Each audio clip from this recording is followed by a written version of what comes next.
서울시에 있는 25개 자치구 중에 강서구, 네, 강서구. 가 어떤지를 좀 알고 있습니다. 그런데 이 강서구에는 문화재단도 없고 또 그렇게 문화재단을 만들 수 있는 그런 여건도 아직 안 되어 있고 등등등등 이런 말씀을 주시면서 강서구 문화생태계안에서 재단을 어떤 식으로 좀 문화적인 어떤 사업들이 조금 체계적으로 안정적으로 될 수 있는지에 대한 고민을 좀 이야기해 주셨으면 좋겠다, 얘기해 줬으면 좋겠다라는 말씀을 들었어요. 맞나요? 네. 잘 골랐어. 정말 잘해요. 재밌어요. 예, 이상하게 요즘에 몇몇 자치구에서 강북도 그렇고 몇 군데에서 그렇고 좀 그런 고민들을 많이 하더라고요. 재단이 있으면 재단이 있는 대로, 재단이 없으면 재단이 없는 대로, 재단이 있지만 이놈의 재단이 문제가 돼가지고 이걸 어떻게 했으면 좋겠는지를 고민하는 곳은 고민하는 대로 그런 고민들을 좀 많이 하더라고요. 그래서 제가 본의 아니게 재단과 관련된 본질적인 얘기를 할 시간들이 요즘에 좀 있었습니다. 그 이야기와 함께 제가 또 알고 있는 강서구를 기본으로 해서 좀 이야기를 나눠보도록 하겠습니다. 아마 바쁘신 시간들인데 생각보다 많이 오셔가지고 굉장히 관심이 많으시구나 라는 생각을 했습니다. 제가 강서구에 대해서 처음 알게 된 거는 강서구를 대상으로 해서 한 건 아니지만은 어떤 연구를 했어요. 서울시 안에 있는 무슨 연구를 했는데 장애인과 관련된, 소외계층과 관련된 문화활동들을 어떻게 했으면 좋겠는지 이렇게 연구를 하는 게 있었는데 그때 샘플로 강서 지역에서 어떤 지역을 좀 봤으면 좋겠다라고 하는 이야기를 했었거든요. 제가 간 곳은 생각하는 데하고는 굉장히 좀 달랐어요. 그 한강변 근처에 있는 아파트인데 어쩌고 이렇게 얘기를 해서 저는 한강뷰가 확 보이는 그런 아파트를 상상하고 갔었는데 좀 다른 아파트 규모도 작고 대낮부터 술을 드시고 계신 분들이 굉장히 많고 그 다음에 조금 이제 우울한 아파트였어요.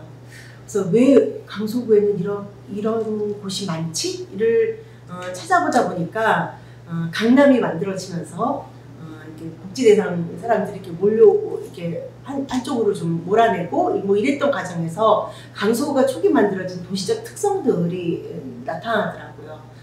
강서구가 사실은 규모가 적지 않습니다. 60만이 훨씬 넘잖아요. 그렇다고 한다면 서울시 안에도 적지 않은 규모인데 그럼에도 불구하고 강서구 안에서는 뭐 재정 자립도나 재정 자주도가 그렇게 높은 것도 아님에도 불구하고 복지 예산이 서울 시내 25개 자치구 중에서 제일 높고 이런 등등의 여러 가지 여건들이 강서구로서는 참 쉽지 않겠다라는 생각들을 했습니다.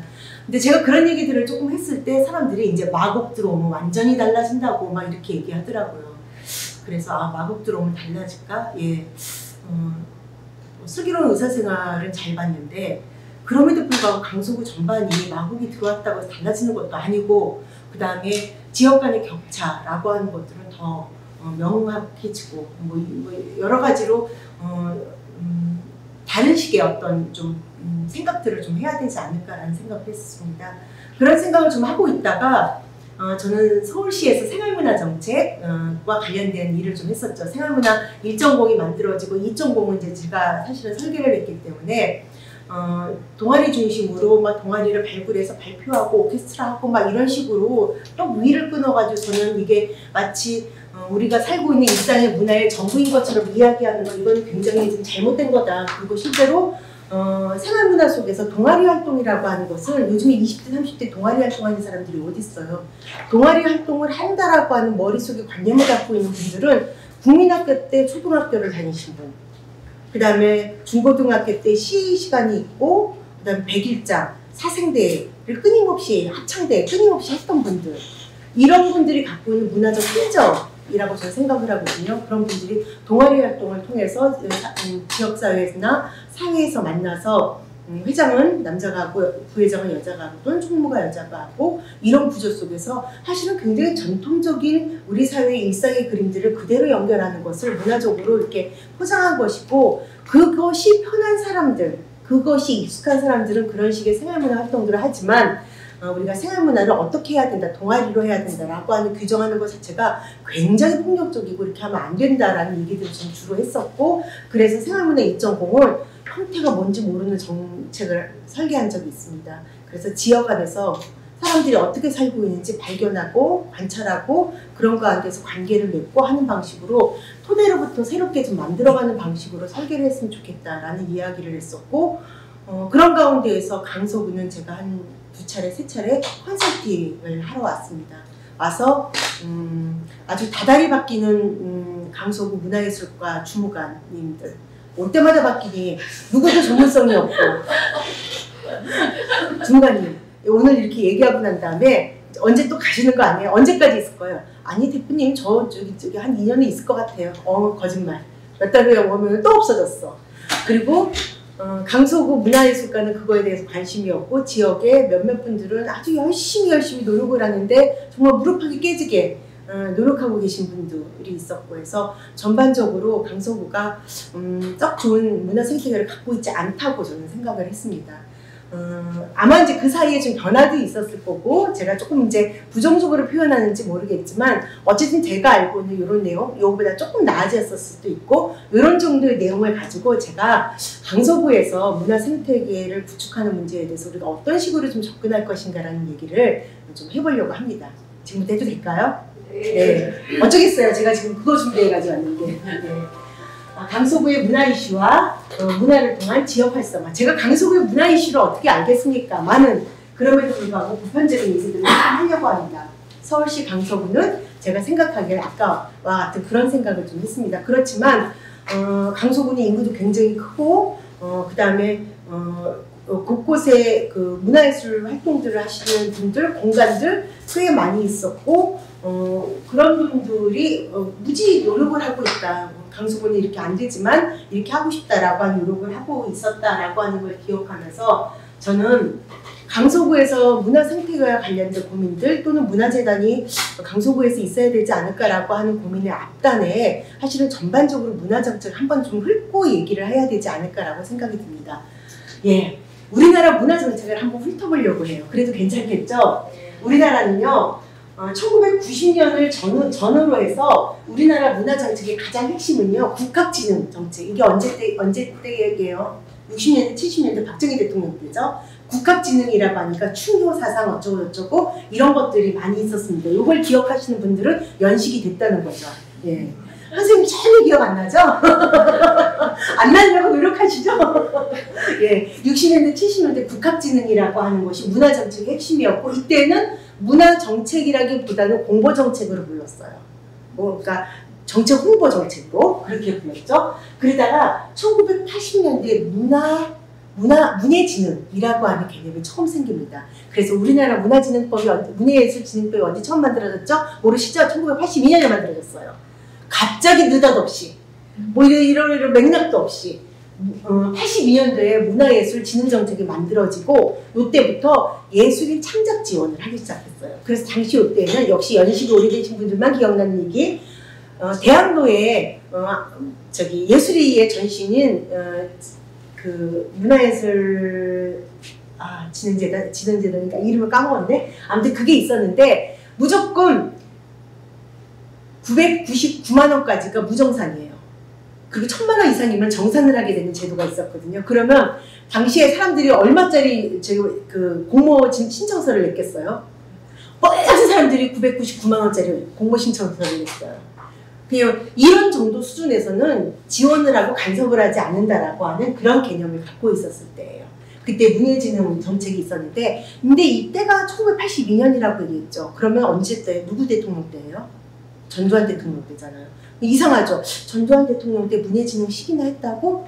왜냐하면요. 기본적으로 그 정권이 들어선 것 자체가 참 대단하게 들어서고 지금도 심란하게 들어서고 그 손자가 또 심란하게 고민하고 이런 게 있잖아요. 그렇기 때문에 이 당시 우리나라가 굉장히 급속 성장을 했기 때문에 돈이 많았어요. 그래서 문예진흥 정책이 처음으로 만들어지고 이때 만들어진 정책이 뭐냐면 1시군구 1문예회관 정책. 한 시군구마다 문예회관을 하나씩 짓는 거예요. 그래서 우리나라에 지금 현재 지자체는 226개 지자체가 있거든요. 물론 제주도는 서귀포하고 제주를 다 합쳐서 226개, 228개고 되는구나. 그 지자체 중에서 모든 시군구에 한 문예관을 짓는 정책을 해서 500억, 1000억씩을 막 내려보냈어요.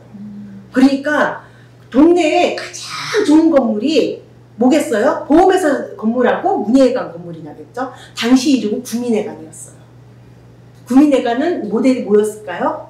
서울 시민청 앞에 뭐가 있어요? 시의회가 있잖아요.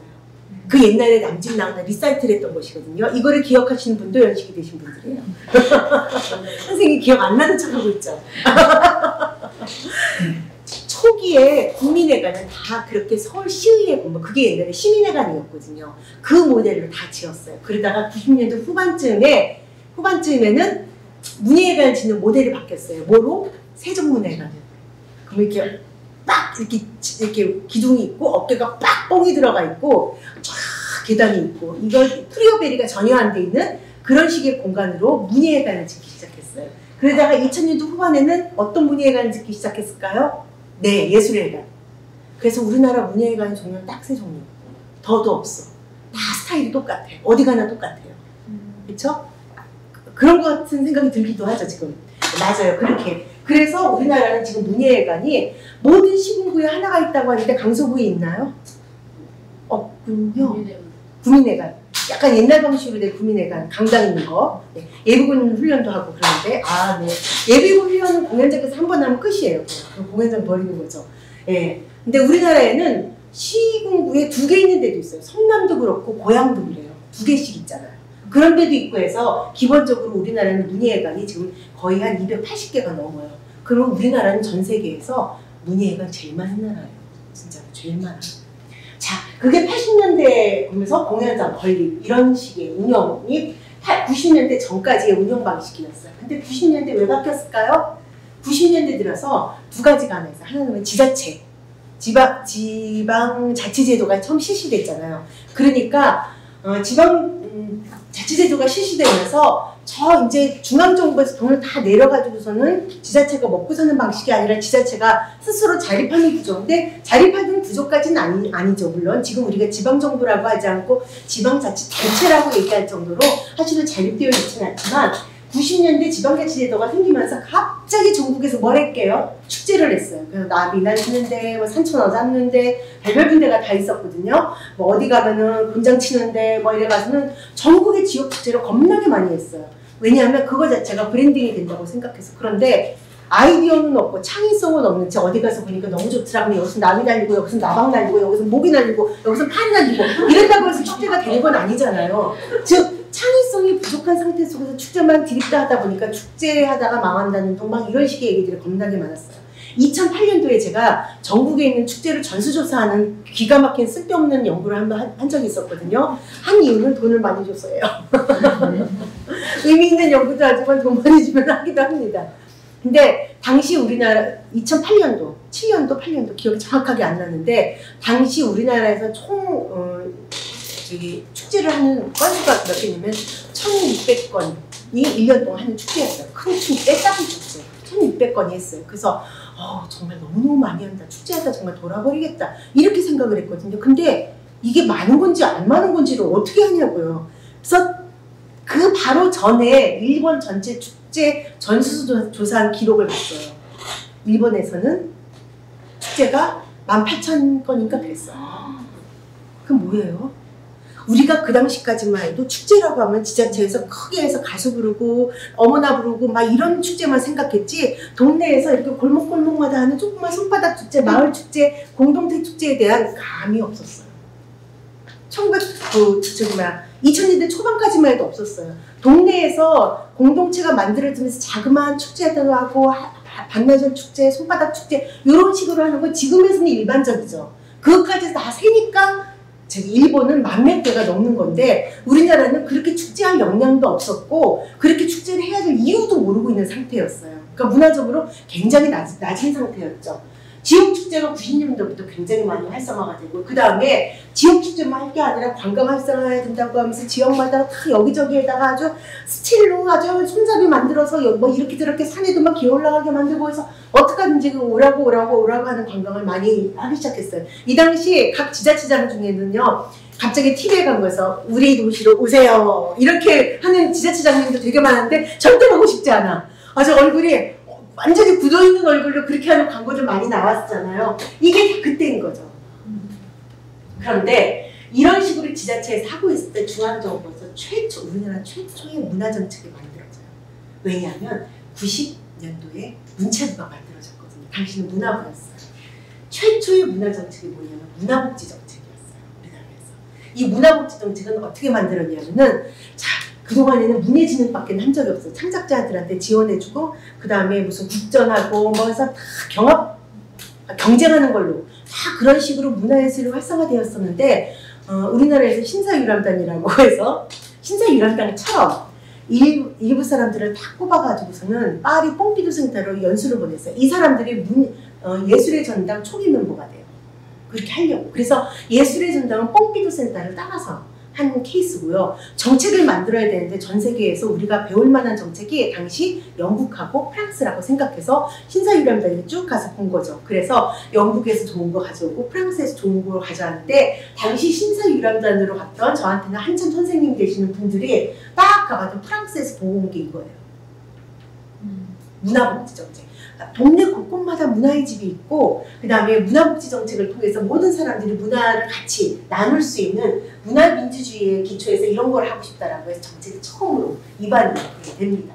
이게 바로 90년대라고 볼 수 있는 거죠. 자, 조금만 더 가볼게요. 그러다가 참여정부가 들어서고 난 다음에 국민의 정부가 들어서고 참여정부가 들었으니까 조금 달라졌죠. 어쨌든 국민의 정부는 최초로 정권교체가 된 정부잖아요. 그렇지만 국민의 정부가 정권교체가 되고 아무리 준비된 대통령이라고 친구가 있다 한들 무슨 소용이 있겠어요. IMF로 정신이 메롱이 된 상태인데. 그렇잖아요. 그러니까 사실은 국민의 정부, 김대중 정부에서의 문화정책의 굉장히 중요한 성과는 콘텐츠 산업 쪽으로 갔어요. 영화 산업, 콘텐츠 산업.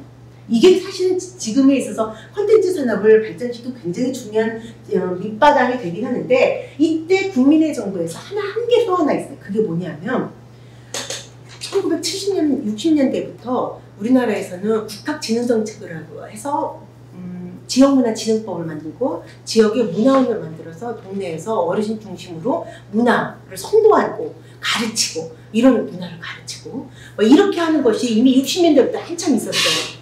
그런데 이게 사실은 변화하는 이 우리 사회의 흐름에 이게 굉장히 걸림돌이 된다는 거 누구나 다 알아요. 누구나 다 알거든요. 근데 선생님들 문화원에 대해서 조금이라도 불리한 정책이 국회에 딱 입안이 되면 어떻게 되는지 아세요? 다음날 국회의원 한 50명이 들고 일어나가지고서는 난리가 나요. 왜? 서울은 안 그렇지만 지역에 가면은 문화원장을 했던 사람이 다음에 지자체장을 하든지 다 이렇게 되어 있는 구조잖아요. 그러니까 문화원을 건드릴 수가 없어요. 그래서 국민의 정부 때 처음으로 한 게 뭐냐면은 문화원의 사무국장을 젊은 사무국장으로 하면은 인건비를 다 주겠다. 공채를 해라.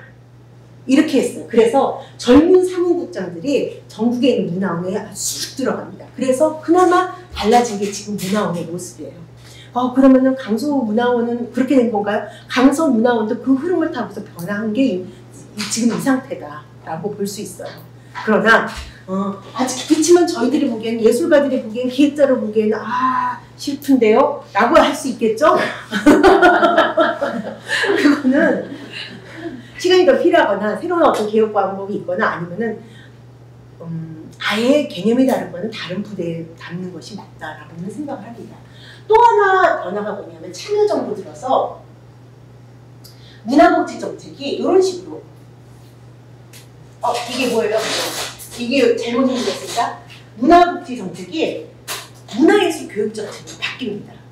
그리고 문화복지는 나눔 사업으로 조금 더 이렇게 축소되는 그런 경향이 있습니다. 요거를 조금 다시 설명을 하면 이렇게 설명할 수 있습니다.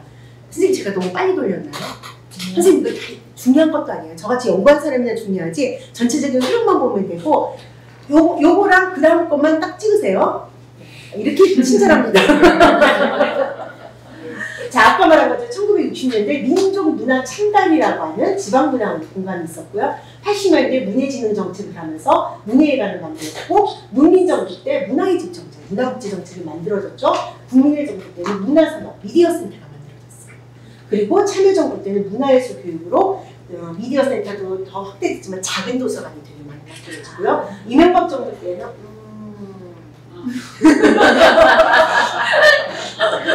근데 문제는 뭐냐면 이명박 정부하고 똑같은 정부가 지금 윤석열 정부잖아요. 이명박 정부에 기반이 됐던 사람들이 그대로 있는 거니까. 근데 이명박 정부가 이렇게 하고 난 다음에 이명박 정부나 박근혜 정부나 사실은 빨간당이잖아요. 그런데 박근혜 정부는 이명박 정부하고 전혀 반대로 했어요. 이 소리는 뭐예요? 이명박 정부는 참여정부에 전혀 반대로 했을 거 아니에요. 그쵸? 근데 이명박 정부에 전혀 반대로 하니까 놀랍게도 박근혜 정부 정책하고 참여정부 정책하고 비교했어요. 그래서 놀랍게도 박근혜 정부 시절에 생활문화센터라든지 그다음에 문화가 있는 날, 그리고 우리나라에서 처음으로 국가 비전으로 문화융성, 융성이란 말이 마음에 안 들어도 어쨌든 문화융성이 국가 비전으로 올라갔어요. 그러니까 문화의 격상이 이루어졌다라고 볼 수 있는 거죠. 그리고 실제로 박근혜 정부 때는 놀랍게도 박근혜 정부, 아니 잠깐 농담해서 죄송해요. 제가 정치적으로 얘기하는 게 아니라 죄송해요. 4개의 아주 기가 막힌 법들이, 문화 관련 법들이 통과가 돼요. 처음에 하나는 뭐냐면 문화기본법.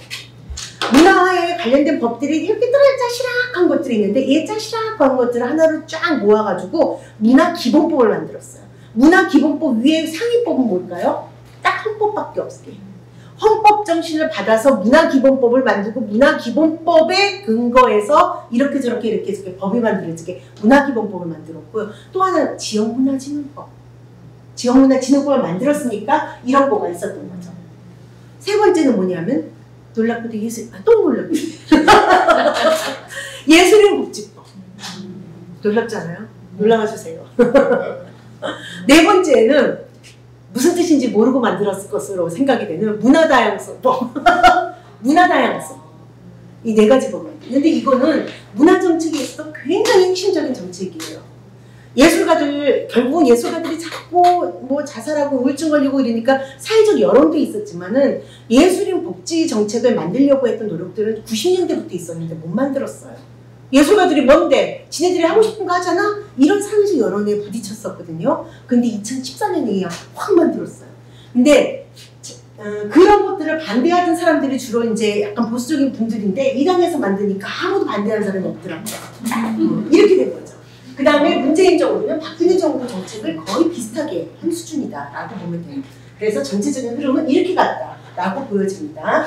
이게 강서하고 무슨 관계가 있어? 놀랍게도 박근혜 정부 시절에 지역문화진흥법에 관계가 있어요. 자, 조금만 더 넘어갈게요. 정책의 흐름대로 보자면요. 1990년대 이전에는 창작기반 예술활동이 많은 지원이 있었다라고 얘기를 했잖아요. 창작기반 예술활동이 있었는데 당시에는 문화정책의 유일한 거가 바로 이거였죠. 근데 오늘날에는 예술정책은 이제 새로운 예술정책으로 가요. 그 중에는 예술인 복지정책도 기본적으로 있지만 예술인들한테 복지정책만 한다고 창작이 잘 되는 건 아니잖아요. 그렇다면은 예술 창작을 활성화하기 위해서 작년에 처음으로 1982년에 만들어졌던 문예진흥법이 바뀌었어요. 뭐가 바뀐 줄 아세요? 문예진흥법 2조인가 3조에는 문화예술이란 하고서는 문학을 비롯해서 미술 뭐해서 딱 12개 장르밖에 없었어요. 그런데 이번에 한번 찾아보세요. 문화예술이란 해서 모든 창의적인 활동에서 확 열어놨어요. 이게 이제 사실은 새로운 예술로 가고 있는 길인 거죠. 아직은 굉장히 둔하게 가고 있긴 하지만 새로운 예술의 길은 한쪽으로 가고 요 밑으로 내려오는 문화정책이 가는 거죠. 그래서 옛날에는 문화예술정책 그랬는데 이제는 문화정책의 길과 예술정책의 길이 달라요. 예술정책이라고 하는 것은 누구나 다 예술가긴 해. 일상이 다 예술이야. 이거는 메타포지 실제로 정말 누구나 예술을 하는 건 아니잖아요. 그렇게 말하면 조금 미안하죠. 예술가들한테. 그런데 모든 예술가가 정말 창의적이고 창작 활동을 다 하고 있는 건 아니잖아요. 그동안에 수백 년 동안 이루어졌던 예술을 그대로 하는 사람들도 개인이 많이 있잖아요. 이런 것들이 새로운 흐름들을 만나고 있다라고 보여지는데 새로운 예술 정책이 이쪽으로 가고 있다고 한다면 문화 정책은 이쪽으로 가고 있는 거죠. 창작 키워드 예술활동에서 아까 얘기했죠. 문화복지 정책으로. 즉 문화예술이 인간의 복지 영역으로 발을 들이는 거죠. 2000년 들어서 교육 영역으로 발을 들여서 사람의 성장, 변화 이런 거에 발을 들였죠. 그다음 2010년 들어서면서 문화가 사회적 어떤 갈등이라든지 혐오라든지 이런 문제에 관심을 갖게 된 거죠. 2010년 들어서 역시 생활문화, 일상의 문화에 대해서 관심을 갖게 된 거죠. 지금은 문화가 도시에 대해서 관심을 갖는 영역까지 이렇게 쭉 가고 있는데 이 속도가 전 세계에서 최고예요. 어찌나 빨리 가는지 기본적으로 요즘에는 또 이게 나온다. 또 좀 있으면 또 딴 얘기하고 이게 도대체 어떻게 흘러가는지 모르게 굉장히 빠르게 움직이고 있어요. 선생님 여기서부터 여기까지는 불과 20년 차이밖에 없거든요. 그런데 굉장히 많은 변화가 있었어요. 이 변화가 뭐냐면은 그 전에는 우리가 크게 변화가 없었는데 우리나라가 그만큼 먹고 살기도 됐고 또 한 가지는 사람들이 실제 문화에 관심이 많아요. 그리고 젊은 친구들 같은 경우는 그게 긍정적이든 부정적이든 간에 미술관에 와서 막 이렇게 사진 찍고 막 이러고 막 올리고 인스타에 올리고 이러는 거가 너무너무 힙한 활동처럼 보여. 예술과 결합되어 있는 삶을 살고 싶어하는 욕구들이 막 굉장히 많이 튀어나오면서 이런 정책들이 확 나간 거죠. 그래서 오늘날 우리나라의 문화정책은 유네스코 선두예요. 제가 국제사회 문화정책 이거 연구하는 거를 좀 했었거든요. 유네스코에서 얘기하는 거 우리가 모범생이에요, 모범생. 유네스코에서 막 라고 하면 우리 하고 있어요, 이미. 문화 거버넌스에 그거 우리 벌써 하고 있어. 우리 문화 거버넌스 이미 많이 얘기했잖아요. 딴 나라에서는 문화 거버넌스가 뭐야 이거 얘기하고 근데 우리 이미 하고 있어요. 그게 잘했든 못했든 간에. 그리고 이거는 어떤 게 있냐면은 그만큼 사람들이 굉장히 감각적으로 빨리 가는 것도 있고 나쁘게 말하면요. 문화 거버넌스 이제 다 소비됐어요. 이 거버넌스가 굉장히 좋은 건데 거버넌스 해보지도 못하고 말만 소비됐어. 이런 현상들이 계속 있는 거죠. 자, 정책이 이렇게 가고 있다. 자, 이 소리는 뭐냐면요. 우리가 강서구에 오늘을 살고 있는 이 상황 속에서도 전 세계의 문화 정책이나 우리나라 문화 정책이 끊임없이 변화하고 있다. 왜? 사는 게 바뀌고 있으니까. 그리고 변화가 필요하니까. 그리고 문화가 이런 영역을 하지 않으면 안 될 만큼 위기의식이 있으니까. 작년 9월 달에 유네스코에서 137개국 장관들이 모여서 회의를 했거든요. 유엔에서 유엔 지속발달 지표가 2030이면 끝나잖아요. 새 거를 15년짜리 만들어야 될 거 아니에요. 그때 문화를 집어넣겠다라고 해서 장관들이 같이 결의를 했어요. 유네스코에서 장관들이 다 모여서 결의한 거는 이번이 두 번째예요. 첫 번째가 언제인 줄 아세요? 문화다양성 국제협약을 만들 때. 문화다양성 국제협약을 만들 때 이거는 결국 미국하고 싸우는 문제예요. 왜냐하면 문화가 다양하다라고 하는데 모든 사회가 다 동의해. 근데 동의하지 않는 나라가 딱 한 나라 있었어요. 뭐냐면 전 세계에 영화 엄청 팔아먹고 있는 나라? 미국. 그래서 이 문화다양성 협약을 못하게 만들려고 했었는데 미국이 아무리 그렇게 해도 그냥 협약을 만들었어요. 딱 두 번이 있었는데 이게 뭐냐면은 전 세계에서도 문화의 중요성에 대해서 인식하고 있고 우리나라도 그런 인식이 있기 때문에 굉장히 빠르게 가고 있다. 강서구가 그런 거에 대해서 관심을 안 갖는다 하더라도 그거는 팩트고 굉장히 중요한 의미를 우리가 읽어야 된다라고 하는 부분이 있습니다. 예, 그래서 우리나라 아까 얘기했죠. 문화비전 2030이라고 하는 거는 그냥 장기 마스터 플랜 같은 건데 문화 기본법에 의해서 우리가 5년 동안 문화를 어떻게 진행할 것인가 계획대로 지금 5년 동안 하고 있어요. 그 중에서 지역문화진흥법, 문화예술진흥법 뭐 각각 법에 의해서 하고 또 하위법이 쭉 움직이는 이런 체계를 만들었어요. 불과 20년 만에 우리나라가 매우 빠르게 이렇게 문화와 관련된 체계를 만든 거죠. 자, 여기까지 설명을 좀 드리면서 요거까지 설명을 하면 선생님들이 조금 지루해할 수 있으니까 요것만 말씀드릴게요. 전 세계에서 문화부를 제일 먼저 만든 나라는 어느 나라다?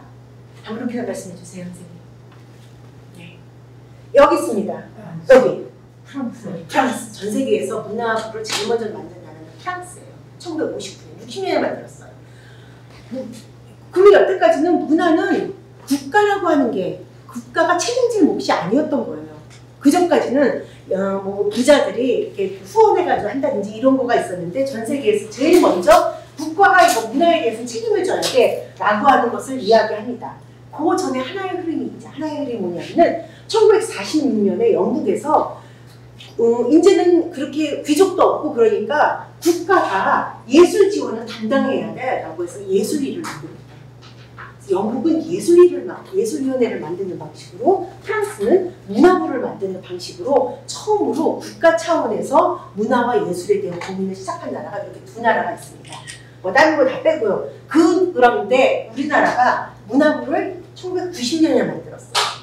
영국보다도 빠르게, 독일보다도 빠르게, 러시아보다도 빠르게, 겁나 빠르게. 일본에 문화부가 있을까요? 없을까요? 이 질문하는 거 보니까 없겠죠? 없어요. 문부성 안에 문화청이에요. 문화의 위상이 그렇게 높지 않은 거죠. 예. 중국은 있어요. 없는 나라들이 굉장히 많아요.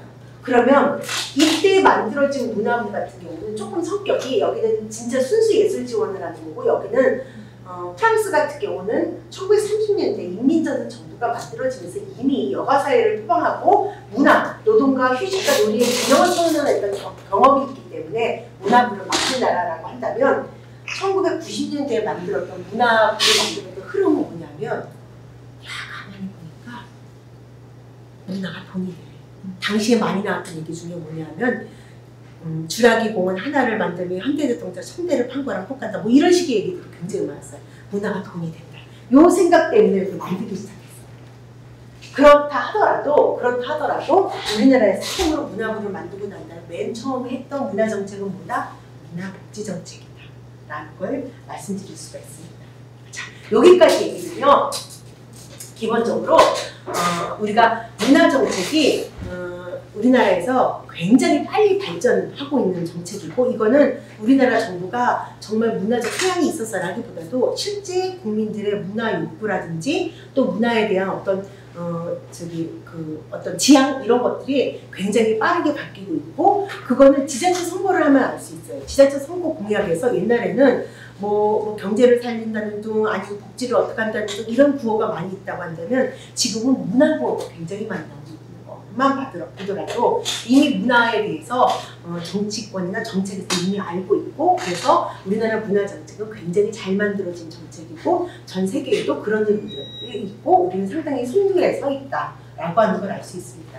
자 그렇다면 이번에는 지역문화 정책으로 좀 가볼게요. 아까 말씀드린 것처럼 2014년에 박근혜 정부 때 지역문화진흥법이 만들어지면서 지역문화에 대한 이야기들이 처음 하기 시작했습니다. 즉 국가가 그냥 문화정책을 만들고 있는데 지역에서 어떻게 하는 건지는 다 지역이 알아서 하는 거야. 국가 책임 안 지는 이게 여태까지의 정책이었다고 한다면 2014년부터는 지역에서 어떻게 하는지 국가가 다 들여다볼 거야. 이 법을 만든 거예요. 그러니까 지역에서 어떻게 하는지를 문체부에서 2년에 한 번씩 등수를 매겨요. 그때 등수도 매겨. 이런 식으로 지자체를 압박하는 정책이 2014년부터 만들어졌다. 그럼에도 불구하고 19도 안 하는 지자체도 굉장히 많긴 하지만요. 어쨌든 그런 게 이제 2014년부터 시작이 됐는데 지역문화에 대한 얘기는 굉장히 오래전서부터 이야기가 됐습니다. 지역문화라는 얘기가 처음 시작되면 지방문화라는 이야기와 함께 시작이 됐죠. 근데 지방이라고 얘기하는 순간 서울을 제외하고 모든 곳에서 다 기분 나빠요. 니네가 중앙이고 우리가 지방이야? 약간 이런 개념이잖아요. 다 기분 나빠하고 그 다음에 서울에 있는 지자체들도 기분 나빠하기 시작했어요. 뭐가 중앙이고 우리는 중앙이야? 우리는 서울이라고 하는 곳에 변두리에 불과해. 서울이 확장되고 확장되는 데 있어 우리는 서울이 배설물, 서울이 싫어하는 것들만 우리는 다 끌어안고 살았던 지자체야. 우리가 그러면 주변부야? 라고 하는 문제제기들이 계속 있었습니다. 그래서 2000년 들어서는 지방문화라는 얘기가 시민문화, 생활문화, 공동체문화, 아마추어 예술, 지역문화 이런 얘기랑 함께 버무려지면서 2014년에 지역문화라고 하는 개념이 생긴 거죠. 그래서 강서구도 서울의 일부긴 하지만 지역, 강서구라고 하는 지역문화를 갖고 있고 그 안에는 조금 더 작은 단위의 생활문화들이 굉장히 많겠죠. 60만이 훨씬 넘게 사는 이 강서구가 하나의 문화권이다 라고 얘기하기는 굉장히 힘들잖아요. 그래서 지역문화 안에는 생활문화라고 하는 개념을 개념은 매우 중요하게 보고 있습니다.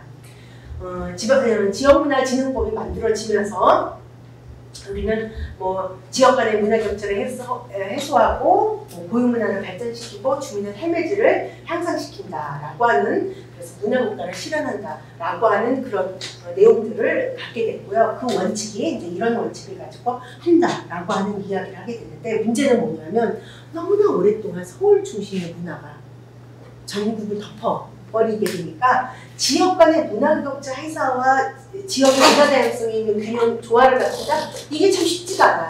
지역 주민의 삶의 질을 추구하는데 문화적으로 지금 문화만 중요한 게 아니라 경제적으로도 필요한데 이걸 어떻게 하겠다는 거야? 이게 쉽지가 않아요. 생활문화가 활성화될 수 있는 여건을 조성한다? 지금 밥 먹고 살기도 바빠 죽겠는데 뭔 생활문화를 해? 아직 이런 정서도 굉장히 많이 있고요. 지역 문화의 고유한 원형을 우선적으로 보존한다? 이 원형이 어딨어? 이미 다 만들어졌는데.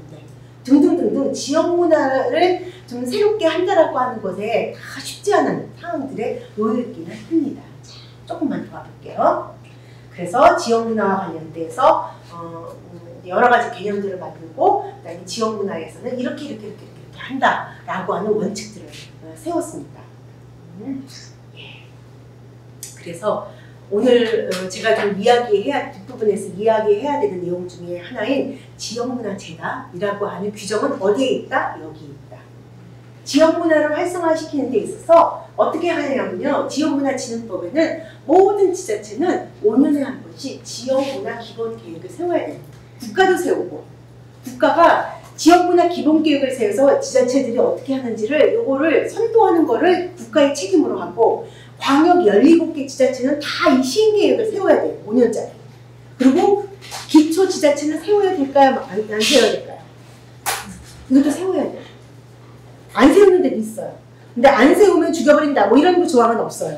그러니까 안 세우는 데도 있지만 지자체 중에서 세우는 데도 많아요. 우리가 문화적으로 우리가 조금 나은 지자체를 하고 싶다라고 하는데 세우고 있어요. 그걸 여기다 설명하고 있어요. 그렇기 위해서 생활문화 활성화를 해야 된다. 공간도 만들어야 되고 활동도 만들어야 되고 돌봄도 해야 된다. 그러기 위해서는 다양성도 관리해야 된다. 그 다음에 이 기반이 되기 위해서 인력 조사도 하고, 그 다음에 인력도 하고, 조사도 하고, 문화 원형도 해야 된다. 이것이 확정이 돼서 문화도시, 문화지구로 가야 된다. 그리고 이거 할 수 있는 구조로서 지역문화재단이라든지 지역문화예술위원회를 만들어야 된다. 그리고 이 돈은 지자체에서 만들어야 된다. 기록도 만들어야 된다. 이런 내용들이 다 들어있는 게 지역문화진흥법입니다. 그럼 강서구에서는 이걸 잘 지키고 있나요? 네. 그닥지 잘 지키고 있지는 않습니다. 서울시 25개 지자체 중에서 이거를 제일 열심히 하고 있는 데가 어디일까요? 선생님도 보기엔 어디인 것 같아요? 성북구? 네. 또? 종로구? 종로구 아니에요. 종로구는 그냥 꽁으로 먹는 거예요. 그러니까 종로 자체가 그냥 한국 전체잖아. 꽁으로 먹는 거. 거기서는 궁궐이 자기네 문화야. 이게 말이 돼? 궁궐이 어떻게 종로구의 문화예요? 당연하지. 네. 성북이 잘한다고 하죠. 또 어디? 마포구? 마포구도 잘, 근데 마포구 전까지. 마포구 예술가는 마포 문화재단 굉장히 많이 욕하죠. 은평구도 잘한다고 하는데 출렁출렁하죠. 문화재단이 잘한다고 칭찬하다 보면 좀 있으면 출렁출렁거려요. 참 이상합니다. 구조의 특성이 있기 때문에 그러거든요. 그런 얘기까지를 좀 하는 걸로 하죠. 그리고 최근에 생긴 재단, 저기 재단 같은 경우는 예를 들어서 동대문구, 처참해요. 처참해요. 직원도 몇 명 안 되는데 아주 처참해요. 그냥 명목상으로 만든 데도 있어요. 명목상으로 만드는 것보다는 제대로 만드는 게 좋지 않을까 이런 생각도 사실 합니다. 그거는 강서구 안에서 고민을 해야 될 부분이지만 조금만 더 가보도록 할게요. 지역문화 영역은 어떤 게 있냐면요. 기본적으로 생활문화를 활성화시키고 문화예술 교육을 활성화시키고 문화다양성 사업을 확장하고 그 다음에 도시 특화지역 사업이나 도시재생도 같이 활성화하고 문화도시 사업을 하고 요게 문화사업의 축이라고 한다면 예술사업의 축은 예술가 정착 지원을 하고 예술가 활동 지원을 하고 예술 창작 지원, 예술의 사회적 역할을 확장하고 도시의 브랜딩을 강화하고 요게 예술 영역의 일이라고 생각이 듭니다. 그런데 모든 지자체가 이걸 다 하기에는 쉽지가 않아요. 돈이 그렇게 많지가 않으니까요.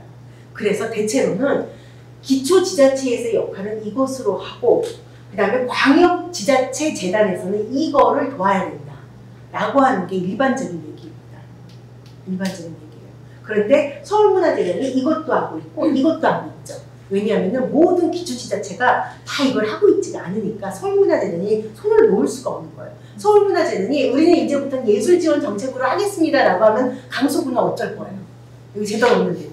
그러니까 손을 놓지를 못하는, 서울문화재단이 지금은 다 하고 있지만 시간이 지나면 결국은 사람들의 일상과 관련된 거는 기초에서 해주고, 그 다음에 예술가 창작 지원 같은 경우는 좀 광역에서 해주고, 그 다음에 정부 차원에서 해주는 건 정부 차원에서 해주고, 이렇게 좀 층위가 갈라져야 되지 않을까라고 하는 이야기를 하고는 있습니다만, 어쨌든 재단에서 해야 되는 영역들이 이런 영역이다라고 볼 수 있습니다. 자, 그렇다고 한다면은 강서구 같은 경우는 재단이 없는데 그러면 행정에서 하고 있는가? 행정에서 다 하기는 어렵죠. 그러면 이거 어디서 해야 될까? 문화원에서 하고 있을까? 문화원에서는 기본적으로 이 사업까지를 다 가기에는 사실은 정체성에 차이가 있어요. 쉽지 않은 대목들이 있는데, 이게 잘 모르는 사람은 크게 다 문화가 문화니까 그게 그건가 보다 라고 볼 수 있는데, 이러한 영역들은요 아무리 노력해도요 20, 30대가 제일 앞장서서 하는 영역이에요. 새로운 창작들, 그리고 이게 돼서 뭐 40대, 50대까지 쭉 갈 수 있지만은 새로운 신진 활동들이 굉장히 필요한 영역들이고, 이거는 굉장히 기획적인 영역들이 많이 있는 부분이거든요. 창작적인 영역과 기획적인 영역을 빼고 할 수 있는 거라고 한다면 괜찮지만, 이 기획적인 영역과 창작적인 영역이 매우 많은 영역은 문화 구조에서 조금 쉽지 않을 것 같다라는 게 뭐 누구나 다 아는 얘기인데 이걸 내가 왜 얘기해야 되는지 모르겠지만 어쨌든 그렇습니다. 조금만 더 가볼게요. 지역에서 문화재단을 만들든지 아니면은 문화 사업을 하든지 예술 사업을 하든지 그거를 꼭 왜 해야 될까요? 지역 차원에서 정부가 해주면 되고 서울시가 해주면 되는데 왜 해야 될까요? 저는 제 관점을 조금 소개하자면, 저는 이렇게 믿고 있습니다. 지역문화 활성화가 결국 문화분권과 문화자치의 기초다. 문화분권과 문화자치의 기초가 돼야지만 지방자치단체가 아니라 지방정부가 되는 거고, 보다도 좀 우리 사회가 조금 더 문화적인 사회가 될 수 있다라고 생각이 듭니다. 그렇게 믿고 있는 사람들이 지역문화에 대한 관심을 끊임없이 갖고 있고, 생활문화를 더 일상 영역으로 설계해야 된다라고 하는 주장들을 많이 하고 있습니다. 문화예술 영역은요, 관료적이고 위계적인 영역에서는 절대로 활성화가 될 수 없는 거는 우리 너무너무 잘 알고 있습니다.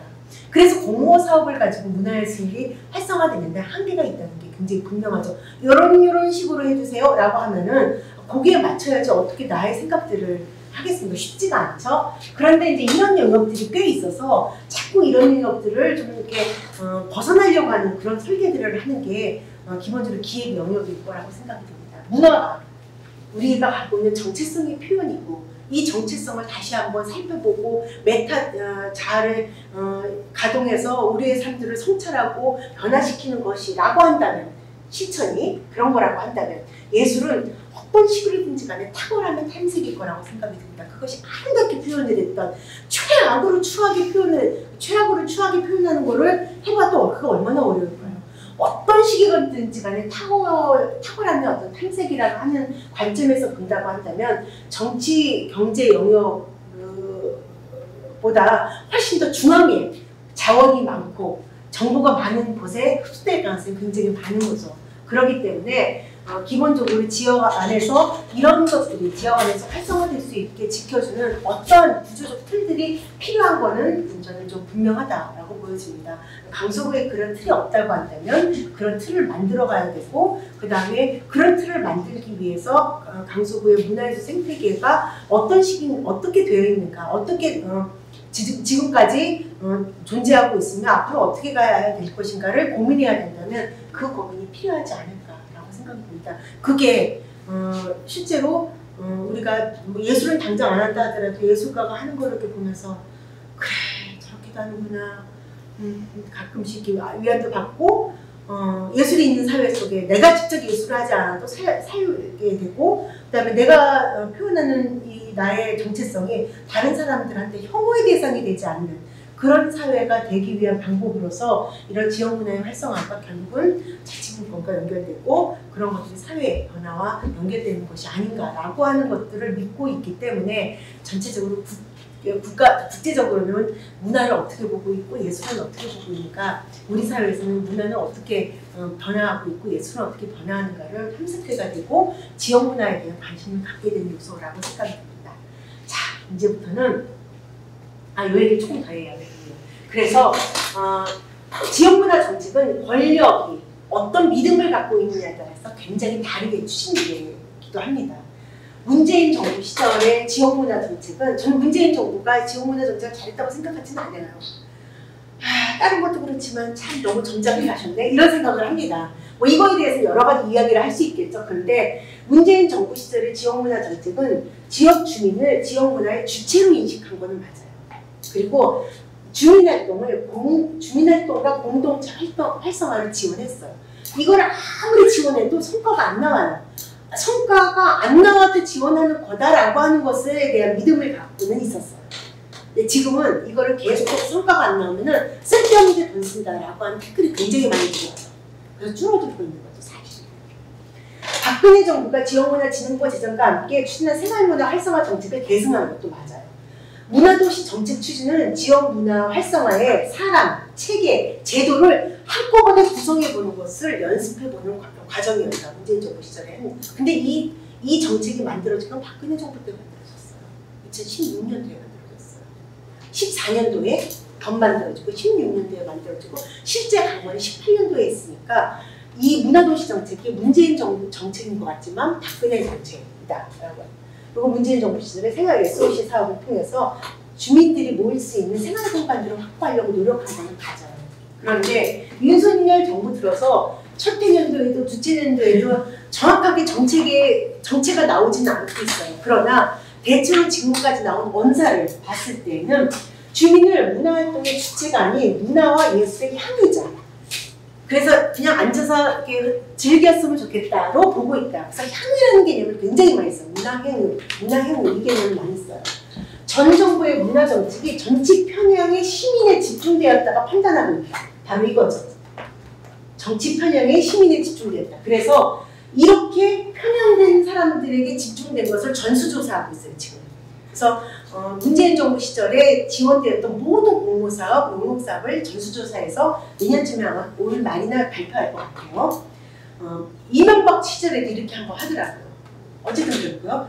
15분 생활문화권을 주민향 기반으로 마련해서 15분 안에 모든 주민들이 슬리퍼 신고 가든 아니면 차를 타고 가든 생활을 즐기게 해준다라고 하는 정책을 만들고 있어요. 왜냐하면 향유자한테 이런 서비스가 필요하다라고 보는 거죠. 그 다음에 문화예술 지원의 성과가 K문화 콘텐츠로 연결되어야 된다라고 하는, 그래서 K 매력 국가를 만들어야 된다라고 하는 의식을 갖고 있어요. 네. 그러면은 K 콘텐츠의 정체성은 뭐야? 이거는 중요한 게 아니에요. 우리나라에서 만든 건 K 콘텐츠죠. 그러니까 예를 들어 젠 스타일이라고 하면 우리가 어떤 스타일인지 알아요. 일본 방식인데 불구하고도 약간 극모던한 스타일. 약간 일본의 선불교 같은 그런 스타일을 젠 스타일이라고 부르잖아요. 우리가 스코틀랜드 스타일 하면은 빨간색에다 이렇게 체크 있고 막 이런 식의 있는데 K 콘텐츠의 특색이 뭐야? 아무도 몰라. 이름만 이렇게 붙이는데 저는 K 콘텐츠로 가도 좋다고 생각이 드는데 K 콘텐츠의 정체성이 뭔지에 대해 우리가 담론과 공론화는 있어야 되는데 그런 것들이 없이 어쨌든 그렇게 가는 이런 방식이 달라요. 즉 권력 집단이 갖고 있는 믿음에 따라서 지역 문화 정책이 달라지고 있는데 중요한 거 뭐냐면요. 윤석열 정부가 딱 들어섰는데요. 지역에 가서 이렇게 뭔가 심사를 하고 뭔가 컨설팅 하다 보면요. 이 사람들이 쓰는 언어가 문재인 정부 시절의 언어를 쓰고 있어요. 왜냐하면 문재인 정부 시절에 막 발화했던 언어가 첫 해년도, 둘째 년도에는 들어오질 않아요. 셋째 년도부터 들어와서 지금 계속 이제 들어와 있는 상태예요. 그러니까 윤석열 정부의 언어가 들어가 있질 않아요. 근데 이제 만약에 정부가 바뀌면 또 그렇게 빨리 진행되는 건 아니죠. 이게 뭐예요? 중앙정부에서 정책 흐름과 지역 간에는 2, 3년 차이가 있다는 거예요. 강서구는 서울에 있지만 실제로 시차가 있어요. 몇 년 시차가 있다라고 보여주는 거예요. 이게 뭐냐면은 문화가 편중된 거죠. 우리 안에서 문화가 생산되어 있지 않으니까 어떻게 진행되는지 보고 따라가는 거. 라는 거죠. 그나마도 안 떠나갔더니 있기도 하지만 어쨌든 이렇게 지역문화 활성화는 문화분권과 자치와 분명히 연결되어 있는데 정보에 따라서 이렇게 많이 다르다. 그렇지만 정부에서 어떻게 얘기하든지 우리가 그대로 하기도 힘들고 그대로 할 돈도 안 주거든요. 그러니까 우리 식대로 계속 하나가는 어떤 틀을 갖고 있는 것은 매우 중요하다라고 생각합니다. 여기서부터는 몇 가지 이슈를 말씀을 드리려고 해요. 이거는 문화예술 쪽의 전통적인 이슈이기도 하고 여전히 살아있는 이슈, 강서하고 연결해서 제가 한 4가지 정도의 이슈를 조금 정리하려고 해요. 그렇게 될까요? 네. 요 앞까지 혹시 질문사항 있을까요? 제가 말이 혹시 빠르나요? 어렵나요 혹시? 아니요. 제가 더 재밌게 할 수도 있는데요. 재밌어요. 네. 정부 말씀하셔서 네. 그때 그런 정책들이 만들어진 사실 배경도 있을 거 아니겠어요? 그게 정치적인 목적일 수도 있고 그런 문화정책을 통해서 이제 부가 또 한쪽으로 이렇게 쏠리게 하는 방식 그런 적은 없는지 선생님인데요. 선생님 말씀 속에는 뭔가 논리적인 구조가 있었을 거라는 짐작을 하시면서 질문하시는 거잖아요. 근데 의외로 세상 사는 게 논리적이지 않잖아요. 선생님 문화예술 쪽에서 보수적인 세계관을 갖고 있는 사람, 정책을 위반하는 사람 중에 보수적인 세계관을 갖고 있는 사람은 우리나라에서 몇 명 안 돼요. 진짜 몇 명 안 돼요. 제가 지금 이름을 여기서 10명만 얘기할까요? 없어요. 누구나 다 알고 있는 몇 명이에요. 그 사람들이 지금 정부에서 정책을 만들고 있거든요. 그리고 문화 정책을 만든 사람 중에 그 보수적이지 않은 정책을 만든 사람이 지천에 깔려 있어요. 그래서 박근혜 정부 시절에 이명박 정부 시절에 했던 사람이 아닌 사람을 찾아 보니 저 이명박 시절에 블랙이었거든요. 제가 기억이 되더라고요. 사실 안 맞는데. 네. 동기의 사회성 그런 거 없다는 말씀을 하시죠. 저는 의외로 논리적이지 않더라라고 생각이 들어요. 의외로 논리적이지 않았다. 그리고 기본적으로 문화 쪽에는 보수적인 사람들, 그러니까 윤희철이 늘 얘기하잖아요. 이 좌빨들을 영화계는 다 좌빨밖에 없다. 이걸 색출해야 된다. 이렇게 얘기하는데 감독 중에서 문제의식이 그렇지 않은 감독이 어디 있어요? 심지어는 봉준호 감독이 왜 넷플릭스로 간지 아세요? 처음에 투자가 안 됐어요. 투자가. 그리고 CJ 이미경 그 사장이라고 불러야 되나? 아무튼 그 사람은 뭔가 영화 만들고 난 다음에 박근혜한테 찍혀가지고 외국에 나가 살았었잖아요. 한동안. 그러니까 영화계에서는 자기네 정부하고 비슷한 생각을 갖고 있는 사람은 찾을 수. 그러니까 서세원 씨가 영화를 만들지. 없어요. 그러니까 의외로 문화정책이 지금 현재 윤석열 정부에서 만드는 문화정책도 표현만 그렇지 그 내부에는 그렇지 않은 사람이 더 많아요. 할 수 없이 하는 사람이 많아요. 예를 들어서 저하고 친한 사람 중에 하나는 나 선생님 나 미치겠어. 나 올해 안에 죽을 것 같아. 그 왜 할까? 나 청와대 이거 미술관 만들어야 돼. 막 내가 청와대 무슨 미술 선생님 지금 안식년 내가 빨리 도망가. 그거 청와대 미술관 만들고 난 다음에 나중에 선생님 십자가 못 박혀. 왜 이래가지고 선생님 청와대를 굳이 만든다면 박물관도 아니고 왜 미술관 그렇잖아요. 지금 같은 청와대에 다시 쓸 것 같은데 느낌상 어쨌든 청와대에 대해서 그거를 연구한다는 것 자체도 사실 기가 막힌데 그걸 현대미술관으로 만들게 되는 거잖아요. 말이 돼요? 그러니까 이거를 담당하고 있는 사람은 죽으려고 해요. 그러니까 이 연구를 하는데 2년이 걸린다는데 이러다가 욕먹고 막 이러거든요. 그지같이 연구를 하고 있어요. 그지같이 요강과 함께. 작전이에요. 작전. 내가 이거 어디 가서 얘기하지 마세요. 이런 사람은 아니에요. 아니 바보가 아닌 이상 그거 그렇게 돼서 모르겠어요. 저도 잘 알고 있는 숙대 김소연 교수는요. 그냥 박근혜 때 비서관으로 청와대 비서관으로 들어갔다가 그것도 앞에 있던 그 유정호 박사가 도저히 여기 이상한 집단이라서 못하겠어 하면서 나와가지고 그 후임으로 들어간 지 2달 만에 그 사건 터져가지고 결국 이 사람 옷 벗었어요. 블랙리스트 그거로. 이 사람은 너무 기가 막힌 거예요. 그거는 다 알고 있어요. 근데 누가 그렇게 하고 있겠어요? 한 사람이 없어요. 그러니까 박근혜 정부 시절에는 이명박 시절에 주되게 했던 사람들을 제외하니까 그렇게 된 거예요. 그렇게 됐고 또 한 가지 뭐냐면 우리나라 문화정책이라고 하는 게 선생님 착한 것만 있으면 앞으로 갈 문화정책이 어떻게 될 건지 다 알고 있어요. 다 알게 돼요. 그 착한 거. 그게 2004년에 만들어진 창의한국으로 그게 창의한국이라고 하는 책으로 이렇게 두꺼워요. 벽에 같아요. 맞으면 죽어요. 이 책으로 15년 동안 정책을 만들었어요. 거기에 문화도시 같은 얘기가 써 있었어요. 그 당시에는 저거 어떤 미친놈이 이런 걸 썼어? 이렇게 웃었어요. 저는요. 황당하네 막 이랬어요. 아 여기 예술인 복지 야 이렇게 했다가는 정말 문체부 폭발한다. 예술가만 왜 이 돈 주냐고 그럴걸? 제가 처음에 그렇게 생각했어요. 시간이 지나면서 이게 가능한 것이 될 거라는 거 이게 그렇게 빨리 될 거라고 생각을 못 했었거든요. 물론 알았어요. 1980년대부터 프랑스나 독일은 예술인 복지제도가 있었고 그 연구를 이미 할 거 저도 본 적이 있어요. 우리나라에서는 어림없다라고 생각을 했어요. 2004년에 만들어진 창의한국 책을 보면서 근데 그 책에 있는 내용들이 지금 그대로 다 했어요. 그 다음에 그 책 끝나고 난 다음에는 문화비전 2030 제가 아까 여기다가 봤죠 선생님들? 요거 문화비전 2030 이 문화비전 2030은요 문재인 정부 들어서 쓴 거거든요. 요거 어떤 거 보고 쓰는 건 줄 아세요?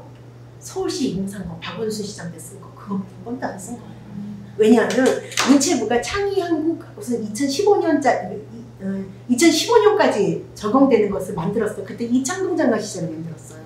그거 만들고 난 다음에 다음 딱 이게 2015년 끝났을 때 정부가 박근혜 정부였어요. 그러니까 더 이상 만들 생각을 안 하고 있었거든요. 근데 서울시에서 2016년에 서울문화비전 2030을 만들었어요. 그거 보니까 아 너무 좋다 막 이러면서 사람들이 딱 그거만 봤어요. 그래서 문체부 그때 관리가 뭐라고 얘기하면 아 여태까지는 우리가 선도했었는데 지금은 서울시가 100개 하느라고 바빠요 이렇게 얘기했어요. 다 알아요. 다 알아요. 그리고 문재인 정부 들어서 요거 베껴서 2030을 만든 거예요. 만든 거. 그래서 저 책만 보면은 앞으로 문화정책이 어떻게 될지 다 알아요. 다 할 수 있어요. 그리고 문재인 정부 시절에 저도 저거 만드는 거 되게 어려운데 제가 이런 쓸데없는 얘기 계속 해도 될까요? 너무 좋아요. 너무 좋아요? 왜 좋을지 모르겠지만 너무 좋다고 생각을 하고 2018년도 코로나가 바로 있기 전에 국가 미래비전 2045라고 하는 프로젝트가 있었어요. 대통령 직속 정책기획위원회인가 기획정책위원회인가 그 두 글자가 왔다 갔다 해요. 아무튼 그 위원회에서 우리나라 뭐 정치, 뭐 지방자치, 무슨 이렇게 각 분야별로 해서 2045까지 45년까지 국가가 어떤 식으로 정책을 했으면 좋겠는지를 쭉 정리해서 내서 하나로 만들어서 대통령이 발표하는 그런 게 있었거든요. 근데 당시 문화 쪽만 없었어요. 왜냐하면 바로 전에 전 정부에서 문화 쪽에 문제가 많았잖아요. 지역 문화는 이렇게 됐지만 한쪽에 돈 많이 오는 콘텐츠 분야에서는 장난질하는 사람들이 되게 많았잖아요. 기억 안 나는 것 같은 얼굴은 뭐야. 알고 있잖아요. 그래서 문화 비서관이 없었어요. 당시 청와대에. 근데 나중에 보니까 문화 쪽이 없잖아 해서 급하게 다른 데는 스타트한 지 6개월이 됐는데 문화 쪽은 늦게 스타트해서 갑자기 선수들 모여라 해서 5명이 모여가서 그거를 2달 동안은 2045를 만들어야 되는데 왜 2045년은 2045년은 무슨 해? 무슨 해? 기억 안 나죠? 광복 100주년. 그렇죠. 광복 100주년에서 적어도 우리가 독립국가 100주년에서 이 정도는 돼야 된다. 전반적인 생각은 뭐냐면 일본을 능가하고 그 다음에 영국을 능가했던 아일랜드 같이 이제는 강소대국으로서의 어떤 위상을 갖는다. 이런 식의 머릿속에 그림을 가지고 정책을 만드는 걸 했는데 그때 제가 책임 연구를 했었거든요.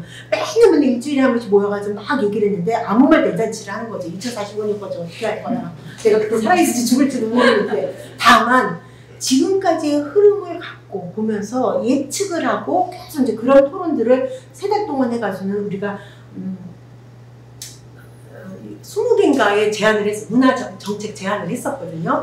그래가지고 전체적으로 와서 중앙 이제 직속위원회에서 그걸 정리해서 최종적으로 국가 미래 비전 2045 22개의 과제를 만들었어요. 그 과제 중에 2개가 문화 과제였어요.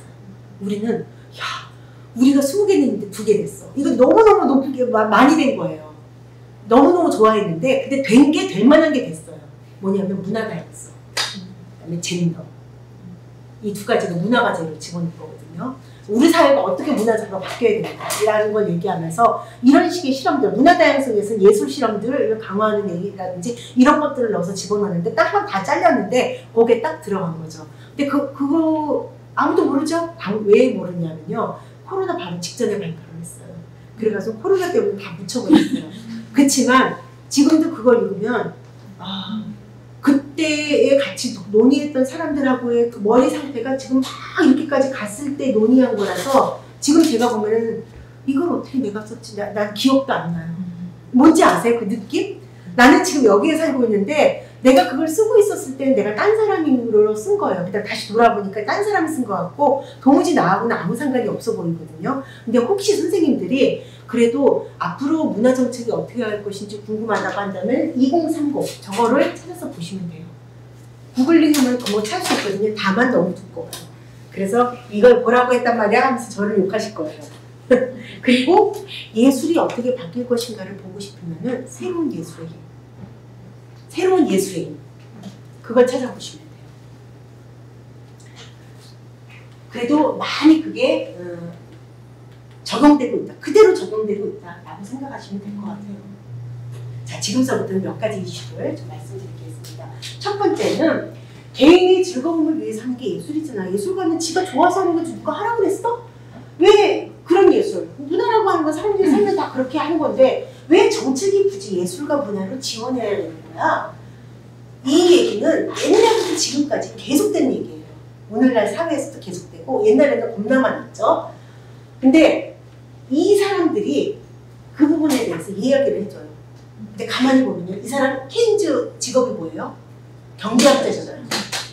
이 윌리엄 버몰 이 사람 직업이 뭐예요? 경제학자예요. 이 사람 직업이 뭐예요? 철학자예요. 요즘에 이와 관련돼서 중요한 얘기를 하는 사람들 다 하나같이 물리학자예요. 과학자들. 그러니까 예술가들이 얘기하면 힘이 없는 거예요. 힘빨이 없는 거예요. 아니면은 예술가가 이런 경제학이라든지 물리학적 관심을 가졌든지 둘 중에 하나였는데 우리가 이 예술과 문화가 중요하다는 얘기는 이 사람들이 하면서 사실은 정책화됐다라고 볼 수 있습니다. 존 케인즈 같은 경우는 경제학자죠. 그래서 뭐 수정자본주의 뭐 이렇게 얘기하는 사람이잖아요. 이 사람은 예술은 목적이고 경제는 이를 위한 수단에 불과해. 우리가 결국 삶이라고 하는 건 삶 자체가 아름답게 사는 게 목적 아니야?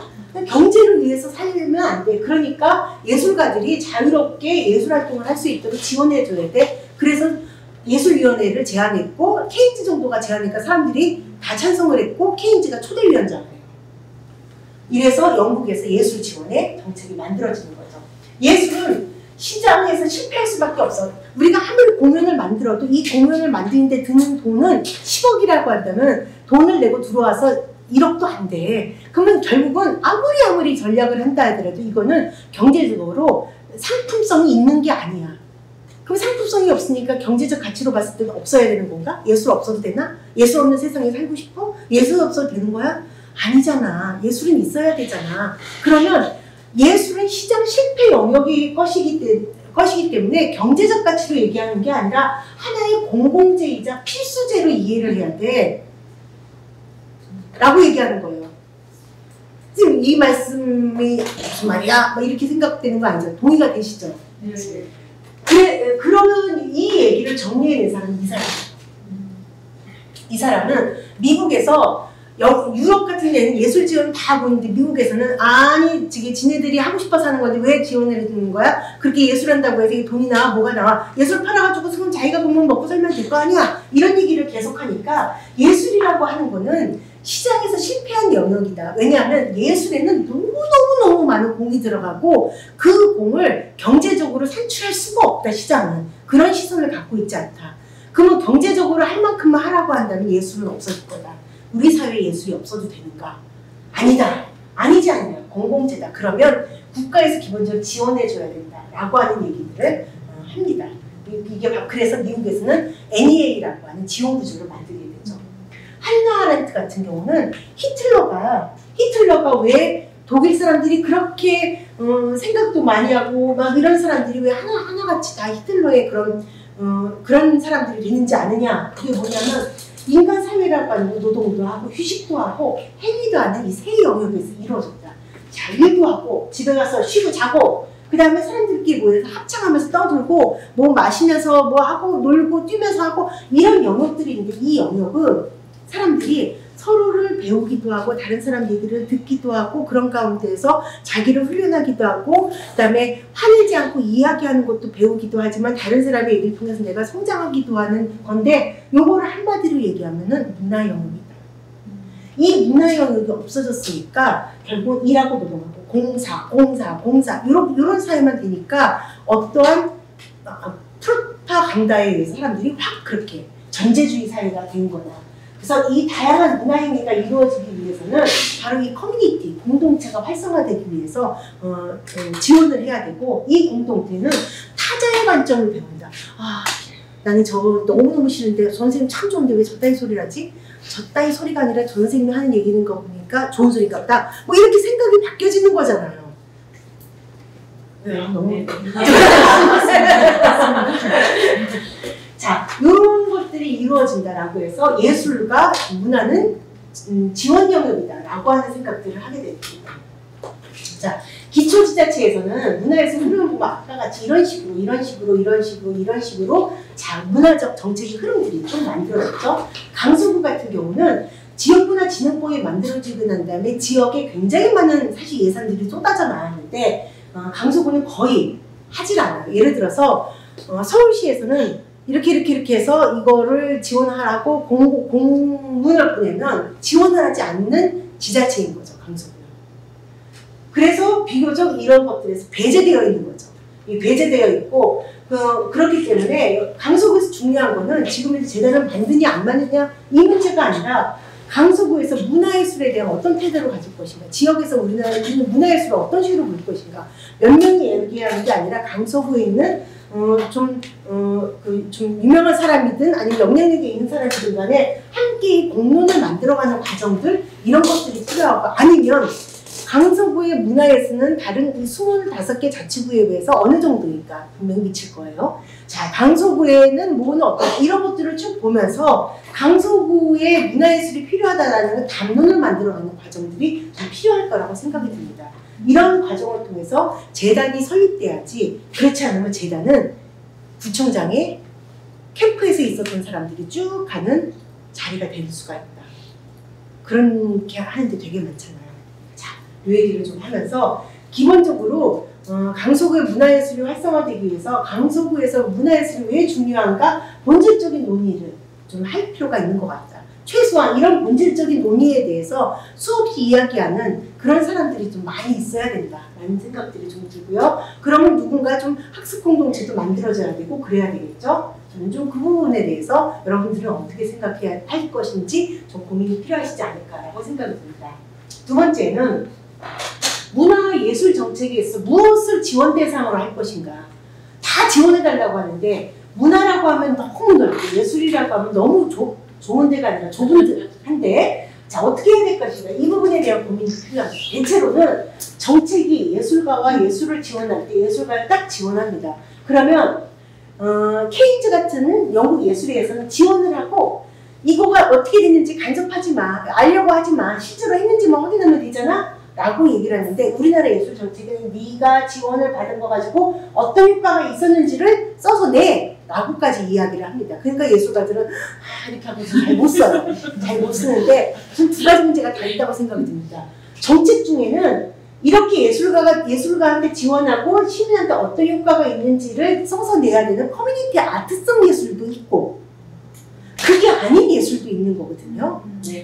그런데 예술가들이 이거 쓰라고 하면 다 싫어해. 근데 커뮤니티 아트 하시는 분들은 당연히 써야 돼요. 시민을 연구해야 돼요. 그리고 자기 예술, 이 예술이 어떻게 사회적인 파장을 일으키는지에 대해서 자기 탐구도 있어야 돼요. 나는 예술을 이거 해. 이거 더 이상 붙지 마. 이걸로 하면 너무 이기적인 거죠. 예술가가 내가 한 예술 행위에 대해서 메타자가 작동이 되면서 이거는 어떤 식으로 해석할 수 있는지에 대해서 자기 해석이 돼야 되는 건 기본이라고 생각이 듭니다. 즉 내가 예술을 했으면 나도 모르겠지만 이거다 라고 하는 시절은 끝났어요. 비평의 시대는 옛날에는 비평가가 많았지만 이제는 사람들이 다 비평하거든. 나도 내 예술을 비평할 수 있어야 돼요. 이게 다 분절되어 있지 않다 라고 하는 부분이 필요하다. 그렇다면은 예술 지원이라고 할 때 두 종류가 다 필요한데 그렇다 하더라도 예술가는 내가 하는 예술에 대해서 내가 해석할 수 있어야 된다. 그게 좀 필요하다라고 생각이 듭니다. 시민활동은요, 시민한테 지원을 해요. 지원을 해서 활동하는데 시민들이 우리가 이거 활동하는 데 있어 예술가가 필요해 라고 해서 예술가가 참여할 수도 있고 아니면 예술가의 어떤 활동들을 갖고서는 시민활동에 적용할 수도 있고 여러 가지가 있겠죠. 예술가가 어떤 형태이든 간에 시민과 결합하는 방식도 있어야 된다. 이때는 이 시민 주체들은 우리가 하는 활동이 어떤지를 설명해낼 수는 있어야 될 거라고 생각합니다. 이 방식입니다. 도시 문화 지원 사업 같은 경우는요. 기본 정책이 도시 전반을 지원해요. 여기는 도시를 설계하는 사람들이 있어야겠죠. 그런데 이 안에는 시민도 있고 예술가도 있고 경제도 있고 그다음 공간도 있고 커뮤니티 아트도 있고 다 여기 있어요. 그러니까 도시를 전반적으로 보는 이런 관점이 있는 거죠. 즉 지원이라고 하는 것은 우리가 보통 이렇게 지원하고 이렇게 지원하는 것만 있는 것이 아니라 지원 자체를 어떻게 도시 안에서 확산할 것인가 고민을 하면서 지원의 내용들을 만들어야 되는 거 아닌가라고 생각이 듭니다. 그렇다고 한다면 지자체 단위에서 세워야 될 것은 기본적으로 지역의 역사성이나 자원이나 주민의 삶의 방식을 고려해서 생태계적 관점에서 정책을 세워야 되고 도시의 미래 가치를 주는 정책을 만들어야 되고 가시성과 비가시성을 동시에 고려해야 된다. 가시성도 고려하는 게 아니라 비가시성도 고려해야 된다라고 공유를 드립니다. 강서구는 아까 말씀드린 것처럼 강서구가 갖고 있는 고유성과 정체성은 무엇인지에 대한 고민들, 강북도입니다. 강서구에 대한 도시 진단을 정밀하게 하는 과정들, 도시를 이미 시선들을 다양한 시선들을 끌어내서 난 이렇게 봤는데 다른 시선으로 보는 사람들을 갖고 도시를 갖고 또는 도시의 삶들, 이 사람 살아가는 사람들, 그다음 여기서 구현된 여러 가지 과정들에 대해서 고민이 필요하지 않을까라고 생각이 듭니다. 생태계적인 관점에서 본다라고 하는 것은 아까 얘기랑 연결되죠. 즉 우리 도시, 우리가 살고 있는 삶, 여기에 살고 있는 예술가들이 어떤 존재고 어떻게 살아가는지에 대해서 내부적인 탐구를 통해서 발화하는 내용들이 당연히 필요하지 않을까라고 생각이 듭니다. 네. 세 번째는요. 문화예술 정책을 종합적으로 설계하는 것이 가능한가? 당근 가능합니다. 왜? 지역문화진흥부이 만들어졌잖아요. 지역문화진흥부업 제6조에는요. 중앙과 광역에서는 지역문화진흥 기본계획을 수립해야 되고 이런 내용을 해야 됩니다. 지역문화 시행령 4조에는요. 시군구 문화예술 시행계획을 수립하라고 명시되어 있어요. 그러면 강서구도 수립해야 되는 거죠. 이걸 수립해서 5년짜리를 수립해요. 그럼 5년짜리라고 하는 것은 긴 거기 때문에 이걸 어떻게 수립해야 되는지 사람들 의사도 묻고 상태도 확인해야 되고 그러는 거잖아요. 이렇게 수립해서 한 발 한 발 나가는 과정이 필요하다. 안 하는데 어떻게 해야 될까요? 하게 하는 방법을 만들어야겠죠. 그럼 어떤 식으로 만들어야 될까요? 자, 법정 지역문화 기본계획을 수립하는 게 15년부터 19년, 5년짜리가 한 번 있어요. 지금 2차 기회예요. 내년이면 끝나요. 그럼 내년에는 어떤 걸 연습할까요? 3차 계획을 세우고 있겠죠. 이때는 강서구가 참여했으면 좋겠어요. 이때 2025년부터 29년 계획을 세우는데 하게 하려면은 올해부터 내년까지 계속 떠들어내면서 강서구 이거 만들어라라고 해야 될 거 아니에요. 요 과정을 만들어 갔으면 좋겠고 이거를 전문가들한테 맡기면 이거 기본적으로 1억짜리 용역이에요. 더구나 강서구는 한 번도 한 적이 없잖아요. 아무리 싸게 한다 해도 5천에서 7천 정도 해요. 그러면 겁나게 훌륭한 계획 세우지 말고 강서구에 있는 사람들과 전문가가 결합되어서 금액이 작더라도 우리가 만들 수 있는 계획을 만들어보는 거 이런 것도 시도해보는 게 어떨까라는 생각이 듭니다. 강서구 안에 조례를 한번 찾아봤어요. 너무 단순해. 이렇게 단순할 수가 없어. 제가 강서구 그러니까 조례를 보는 법령센터라고 하는 데가 있어요. 그러면 강서구, 그다음에 문화 딱 두 글자로 키워드만 했거든요. 쫙 나왔는데 그 중에서 웰다잉에 대한 문화 뭐 이런 거는 뺄 수밖에 없잖아요. 그런 걸 빼고 나니까 딱 7개가 나갔어요. 시행기축도 빼야 조례만 이게 따지게 됐어요. 요게 강서구의 문화를 설명하는 법적으로 설명하는 게 다예요. 뭔가 보죠. 강서문화센터 건립기금 설치 및 운영과 관련된 거, 강서구립예술단 설치 및 운영과 관련된 거, 뭐 합창단이 있나 보죠. 강서문화의 거리 조성 지원에 대한 거, 강서구 문화예술 해설사 운영에 대한 거, 강서구 문화시설 설치에 대한 거, 강서구 문화와 지원 육성에 관한 거, 강서구 청년 문화예술 육성에 대한 거, 다 공간에 대한 거라든지 그때그때 필요에 따라서 만들어진 거밖에 없어요. 강서구 전체에 대한, 강서구 구민의 문화적 삶이라든지 강서구 문화예술 활성화라든지 이런 내용에 대한 조례가 하나도 없어요. 그러면 강서구의 구의원들은 뭐 하는 사람들이야? 한 번도 고민해 본 적이 없는 거죠. 그러니까 강서구 문화가는 그다지 죄는 없어요. 조례에 규정도 없는데 뭘 그렇게 열심히 해. 그렇잖아요. 그러면 다 연결되어 있는 거죠. 이 강서구 공무원들이 미친놈이야 이렇게 얘기할 게 아니죠. 할 수 있는 기반도 없는데 그 혼자 정말 하고 있는 게 미친놈인 거죠. 그렇잖아요. 그럼 이 기반을 만들게 구의원들을 움직여야 되는 거죠. 우리는 다른 데에 비해서 뭐가 있느냐. 자, 선생님들 법령지원센터라고 치면요. 법무부 쪽에서 있는 지원센터에 어저께 만들어진 것도 확 나와요. 어찌나 얘가 빨리빨리 업그레이드 되는지 말도 못해요. 거기에 딱 치면요. 조례라고 하는 게 있어요. 그걸 딱 치면 나와요. 그러면 성북구 문화. 그럼 다른 지역에 성북구가 있을 수 있으니까 서울특별시 성북구 그다음에 문화를 치면은 성북구 쫙 나와요. 이게 다 있어요. 차이가 거기라는 거죠. 제도가 만들어져 있지 않아요. 제도가. 이 부분도 당연히 살펴봐야 된다. 우리가 적어도 강서구에서 강제조항으로 계획을 세우고 이거 시행할 수 있게 하고 예산을 만들려고 하면은 조례를 만들어야 되는데 우리 구의원 누구 알아요? 아시는 분들이 있긴 있을 거예요. 그러면 구의원 딱 한 명만 움직이면 되는 거예요. 솔직히 말하면. 그렇잖아요. 근데 구의원 딱 한 명만 하면 너무 그러니까 두세 명 이렇게 해가지고서는 같이 이 부분을 움직일 수 있는 그런 내용을 하는 거죠. 제가요. 지난주가 아니라 지난달이구나. 2번에 걸쳐서 3시간 동안 6시간 강의를 저한테 해달래요. 어디서? 강북구 구의원들이. 자기네도 문화 조례를 체계적으로 만들어야 된대요. 그래서 내가 이 구의원들은 왜 이렇게 훌륭할까? 라고 했거든요. 강북구 시의원이 그렇게 하자라고 해서 강북구 시의원 1명과 구의원들 4명인가가 앉아있고 그다음에 여러 시민들이 같이 와 있어요. 사실은 이제 문화활동 하시는 분들이에요. 가서는 어떻게 만드는지 그거에 대한 조례에 대한 얘기를 했었거든요. 너 공부할 게 너무 많다고 하면서 자기네들이 앞으로 스터디 모임을 하겠다고 그러더라고요. 제가 2번 강의를 했거든요. 구의원 몇 명만 불러서 달라지니까요. 선생님 친한 구의원 있는 얼굴이야. 있을 것 같은 얼굴이야. 이런 부분 정말 중요하게 생각했으면 좋겠다. 생각보다 얘들은 왜 이렇게 안 돼? 이렇게 멀리 생각하지 말고 생각보다 길은 쉽게 갈 수 있다. 쉬운 길 두고서는 어려운 길 가는 거는 미친놈 아니면 의사죠. 무슨 열사죠, 열사. 근데 열사까지는 하지 맙시다. 쉬운 길로 갑시다. 자, 4번째입니다. 이제 제가 재단에 대한 이야기를 하려고 해요. 지역문화재단의 역할을 어떻게 설정할 것인가. 재단 구조의 취약성으로 인해 매우 불완전한 조직이고 조직 설계에 따라서 역할 수행의 차이가 많이 있습니다. 잠깐만 좀 말씀을 드리면 제가 프랑스는 1959년에 문화부 만들었다고 했잖아요. 문화부 만들 때 기본적으로 어깨뽕에 딱 들어가가지고는 적어도 프랑스 사람들이라고 한다면 적어도 프랑스인으로서 문화 자부심을 갖는 거에 대해서 국가가 책임져야 돼 라고 얘기를 해요. 그래서 국가가 문화와 예술에 대한 것을 쫙 설계를 해서 모든 프랑스인들은 이렇게 돼야 돼 라고 하는 것을 책임감을 가지고 해야겠다라고 생각을 했어요. 그래서 프랑스 모델을 뭐라고 얘기하냐면 건축가 모델이라고 설계를 했어. 국가가 굉장히 강력하게 설계를 했어요.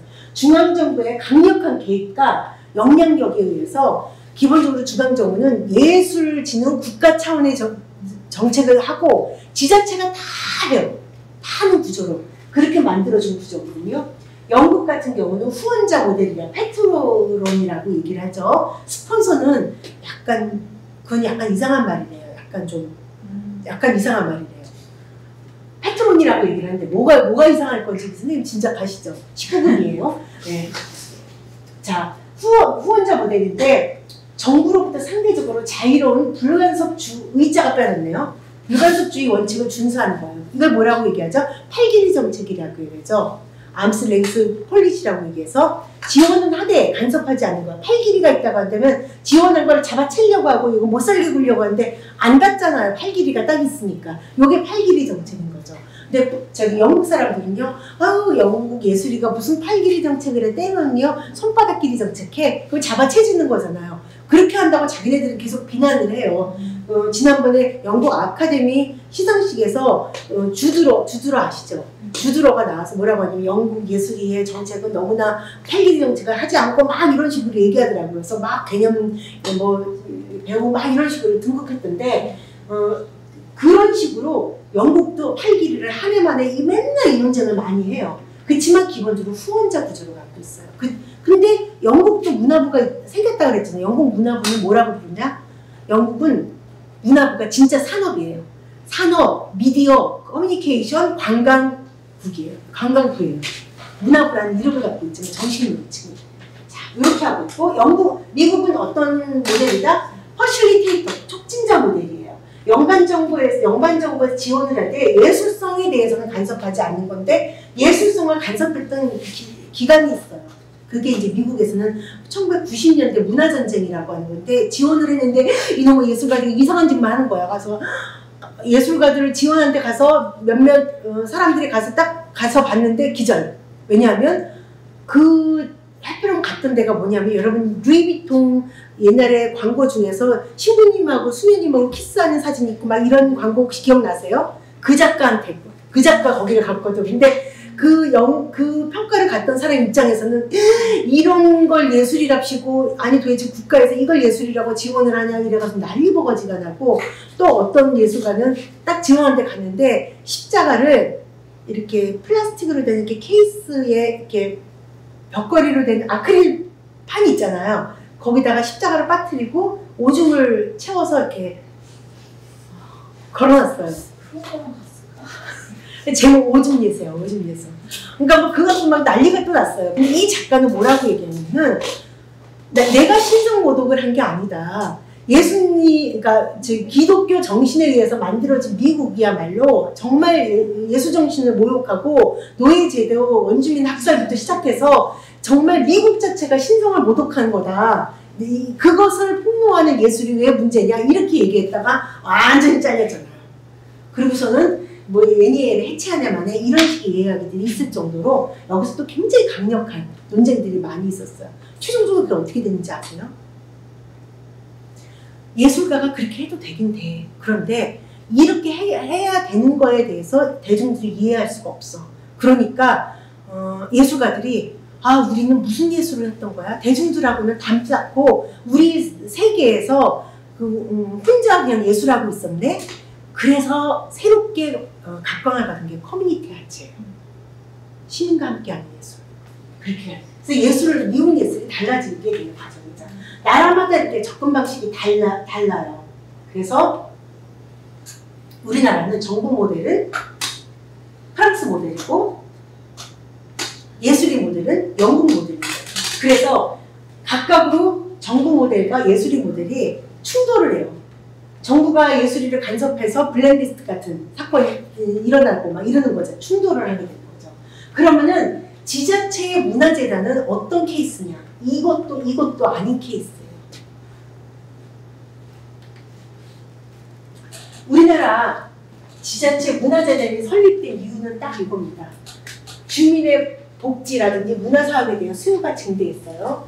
근데 지방재정이 약해요. 그리고 실링이 있어서 TO를 만들 수가 없어요.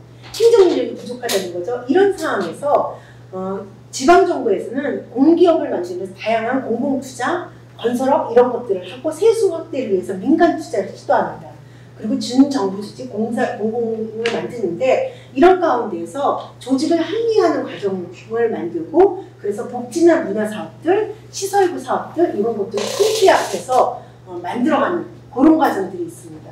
그래서 문화재단을 설립할 때에는 어떤 경우에 주로 설립을 하냐면 문화에 대한 요구가 도저히 많은데 문체과라든지 문화예술과 그 공무원을 TO를 넓힐 수가 없어. 그래서 인력 충원 없이 좀 고급 인력을 싼 맛에 쓸 수 있는 게 재단을 만들어서 전문직을 채용하는 방식으로 사용하거나 아니면은 시설관리공단, 도서관 이게 뭐 복잡하다고 사람들 더럽게 많아. 이걸 쫙 쳐가지고서 사람을 좁게 써가지고는 쫙 관리할 때 재단을 만드는 것이죠.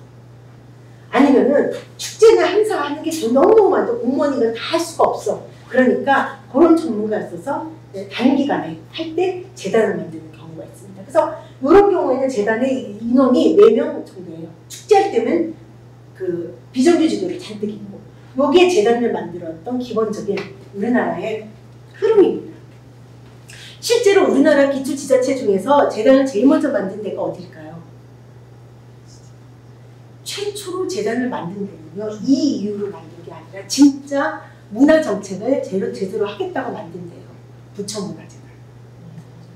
부천문화재단이 최초로 만들어집니다. 그러나 부천문화재단만 그렇게 만들었고 나머지 재단은 다 이 형태였어요. 그래서 거지 같은 형태로 막 진행이 되는 거죠. 그리고 여기에 들어간 사람들은 굉장히 힘든 구조고, 그다음 여기에 있는 재단의 이사장은 지자체장이고 상임이사는 지자체장의 선거 때 참여했던 사람이 들어와서 재단 이사를 하고 이런 케이스로 만들어지는 경우가 굉장히 많이 있었어요. 현재 지금 우리나라 226개 지자체 중에서 지금 지역문화재단이 만들어진 데가 약 한 58% 정도 돼요. 꽤 많이 만들었죠? 꽤 많이 만들었는데 지자체에서 지역문화재단의 위상을 결정짓는 요인은 딱 3가지입니다. 하나는 뭐냐면 지자체 내부의 요구를 수용해서 그냥 사업을 할 때 이럴 때는 지자체가 하라는 대로 하게 돼요. 그죠? 지자체장하고의 관계가 끈끈할 때 그래서 지자체장의 저기서 성향에 의해서 재정이나 관리 감독이 되는 거죠. 그러면 상임이사가 지자체장 캠프 사람이 오는 거죠. 이 경우에는 지자체가 재단이 독립적으로 독립까지는 아니라 하더라도 좀 전문적으로 운영되기는 쉽지 않다라고 보여집니다. 비교적 독립적으로 운영하는 것으로서 되는 경우가 어디냐면은 부천문화재단이 비교적 독립적으로 되고 있어요. 근데 이유가 뭔지 아세요? 거기는 계속 민주당만 돼. 그러니까 거기서 조금 땅 조금 헤엄치는데 빨간 당만 계속되거나 파란 당만 계속되면은 뭐 이런 거는 좀 덜하잖아요. 근데 성북문화재단이 거의 유일한 케이스예요. 지역사하고의 파트너십, 지역 주민의 참여 이거에 따라서 지자체장이 자기 사람으로 뭔가 바꾸고 싶은데 그게 잘 안 돼서 계속 전선이 만들어지는 경우가 이거죠. 비교적 여기는 전문성을 인정받고 있는 건데 아주 힘든 거죠. 즉 기초재단이 만들어져서 시키는 대로 하는 케이스가 대부분이고 그래서 기초지자체 딱 지자체 선거가 끝나고 난 다음에 재단 사람들이 막 나가고 막 이렇게 되잖아요. 미안하고. 그런데 성북만 비교적 이런 전선을 형성하고 있다. 힘이 있기 때문에 지역사회에 힘이 있기 때문에 그러니까 굉장히 쉽지는 않다라고 보여집니다. 그래도 우리는 재단이 필요한 것 같아요. 라고 한다면 재단을 만들어야겠죠. 왜냐하면 재단이라는 게 만들어지면 최소한 그 사업의 영역은 생길 거 아니에요. 하기는 할 거 아니야. 그지같이 하든 날라리로 하든 제대로 하든 하긴 할 거 아니에요. 그러면 이런 영역이 필요하다라고 한다면 재단을 만들어야겠죠. 그러나 재단을 만들 때 비교적 이런 부분보다는 좀 이런 식의 과정을 좀 거치려면은 충분히 만드는 과정에 담론이 좀 필요하지 않을까라고 생각이 듭니다. 네, 지역문화진흥법 상으로도 재단을 만들라고 되어 있고 재단 만들면 이렇게 하라라고 하는 조항들은 되어 있기 때문에 법적으로 아무 문제가 없습니다. 조례도 그렇고 아무 문제가 없습니다. 우리나라 재단의 성격도 1세의 재단 형태가 아까 말한 것처럼 부천문화재단이라고 한다면 다음에 2세대 시설관리, 숙제 위탁하는 거, 3세대 지자체 일이 너무 많아가지고 여기다 주는 거 이런 모델들이 계속 나와서 사실 지자체의 전문성이 좀 많이 떨어졌다고 한다면 4세대 모델로 해서 지역 거버넌스의 기초에서 만들어지는 성분 모델 같은 경우 우리가 좀 잘 살펴볼 만하다라고 생각이 드는데 지금 강서 같은 경우는 이렇게까지 가지 않는다 하더라도 과연 강서 지역을 어떤 식으로 문화적으로 좀 읽을 것인가라고 하는 고민을 통해서 전반적인 일들을 좀 해야 되지 않을까라고 생각이 듭니다. 네, 제가 준비한 내용은 이건데 강서 지역의 문화 생태계 속에서 재단의 어떤 위상들을 어떻게 만들어가야 되는지에 대한 얘기가 필요하다는 거에 맞추어서 준비는 했지만 선생님들이 궁금한 내용들이 다 채워졌는지 잘 모르겠습니다. 혹시 부족하다면 선생님들 질문을 통해서 좀 더 보강하도록 하겠습니다. 네, 감사합니다.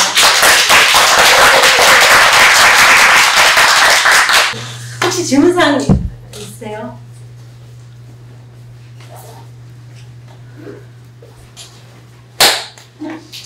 선생님 최근에 그 지자체들이 문화원을 확대하고 문화재를 축소하려는 그런 경향들이 여기저기 있다고 들었거든요.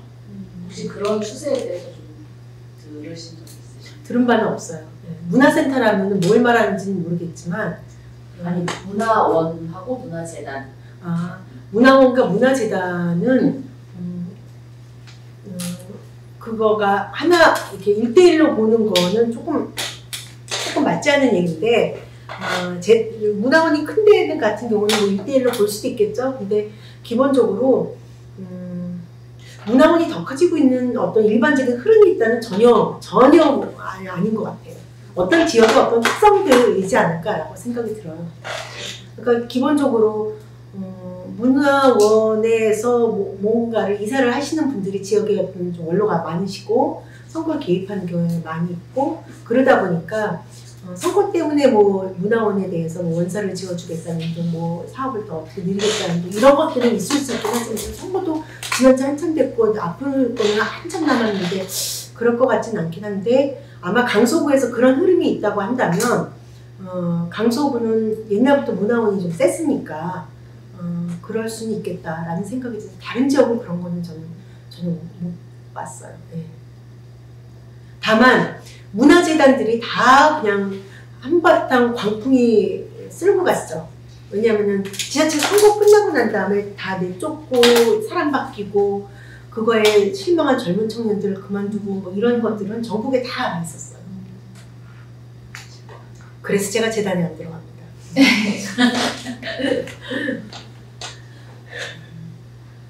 혹시 또 아마 강서구에서는 그런 느낌들이 있나 봐요.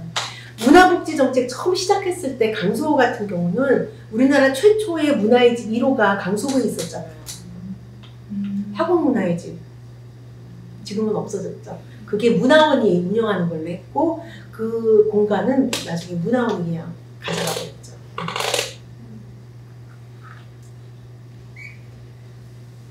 네. 강의가 너무 재밌었고요. 지금 이제 정책인데 네, 머릿속에 새로운 것들이 가득 차가지고 아직 질문을 어떻게 해야 될지 모르겠는데 그러니까 어떤 예술 정책과 문화 정책이 점점 분리되고 있다고 하셨는데 이제 성북구에서는 생태계적으로 그게 어떤 생겼다고 그랬잖아요. 그게 성북공탑이 그게 어떤 예술적인 부분에서 생긴 건지 아니면 문화적인 부분에서 출발해서 뭐 생긴 건지가 궁금하고 또 이제 강서에서는 아직 문화라는 개념이 저는 너무 생소한데요. 어떤 그런 가능성을 갖고 이게 조금 접근하면 좋을까요? 성북은 성북공탁이 만들어진 건 벌써 10년도 넘었잖아요.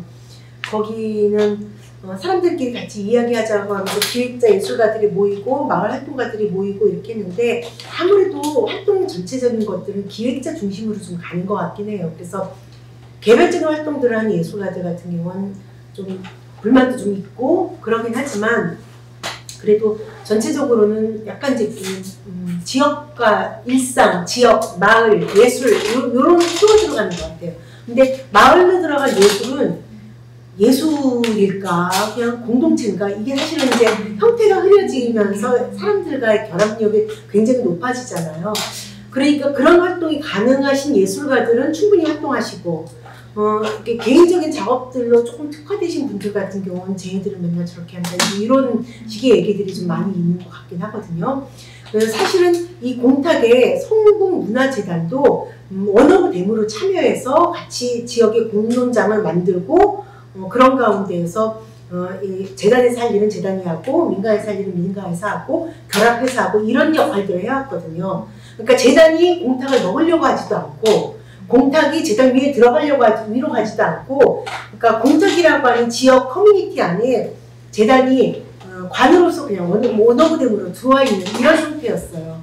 그러니까 전 시장 때는 그게 전 구청장일 때는 가능했는데 새로운 구청장일 때는 사실은 재단이 활동하는 거에 대해서 굉장히 옳지 않고 그러다 보니까 그거를 저항하는 재단 직원들은 좀 많이 힘들어지기도 하고 이러긴 했지만 그럼에도 불구하고 현재 구청장이 이 공탁을 감히 어떻게 치지는 못해요.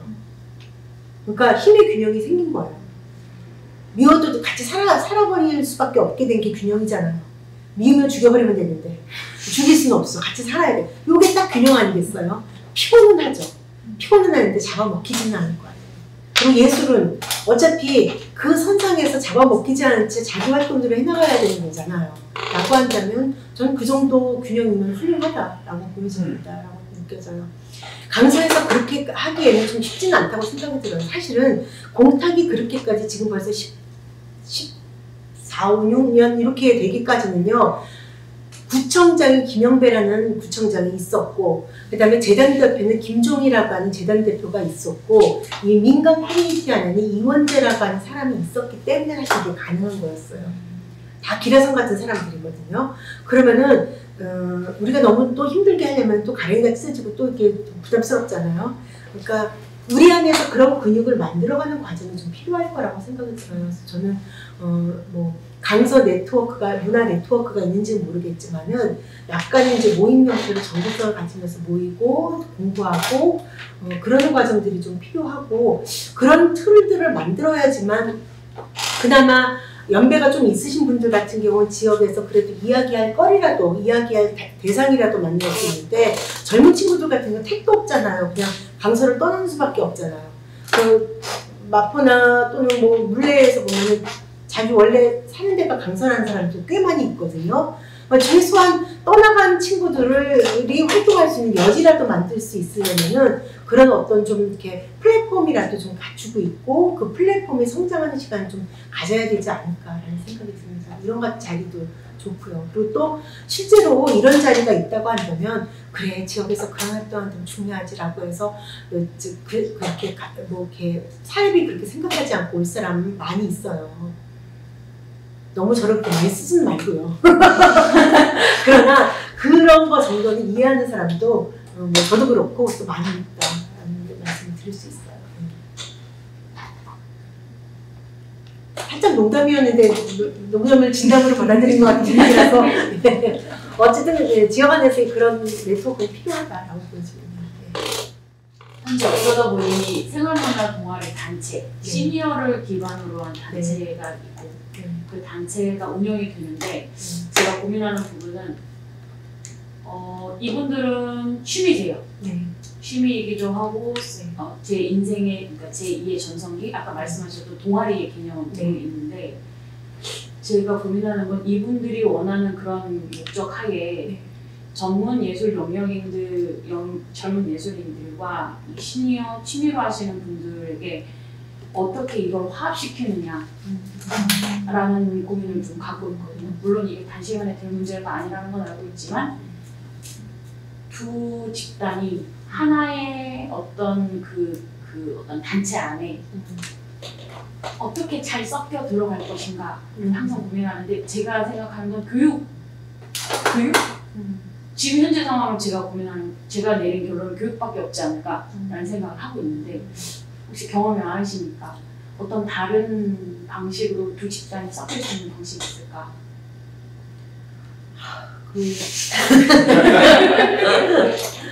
선생님 예를 들어서 제가 예술가 친구가 있다고 해봐요. 저는 그 예술가 친구가 굉장히 예민하고 때로는 굉장히 자기 어떤 거에 꽂히면은 또 약간 지랄 같은 것도 있을 거고 라고 생각을 할 거예요. 아닐 수도 있지만 그렇게 생각할 거예요. 근데 내가 이 사람이 친구였으면 좋겠는 이유는 이 친구하고 얘기하고 있으면 또 내가 모르는 그래 야 역시 넌 정말 뭐가 달라도 다르다. 아 정말 예술같이 또 이런 맛이 있지. 내가 술 사주는 거에 대해서 아무렇지도 않아.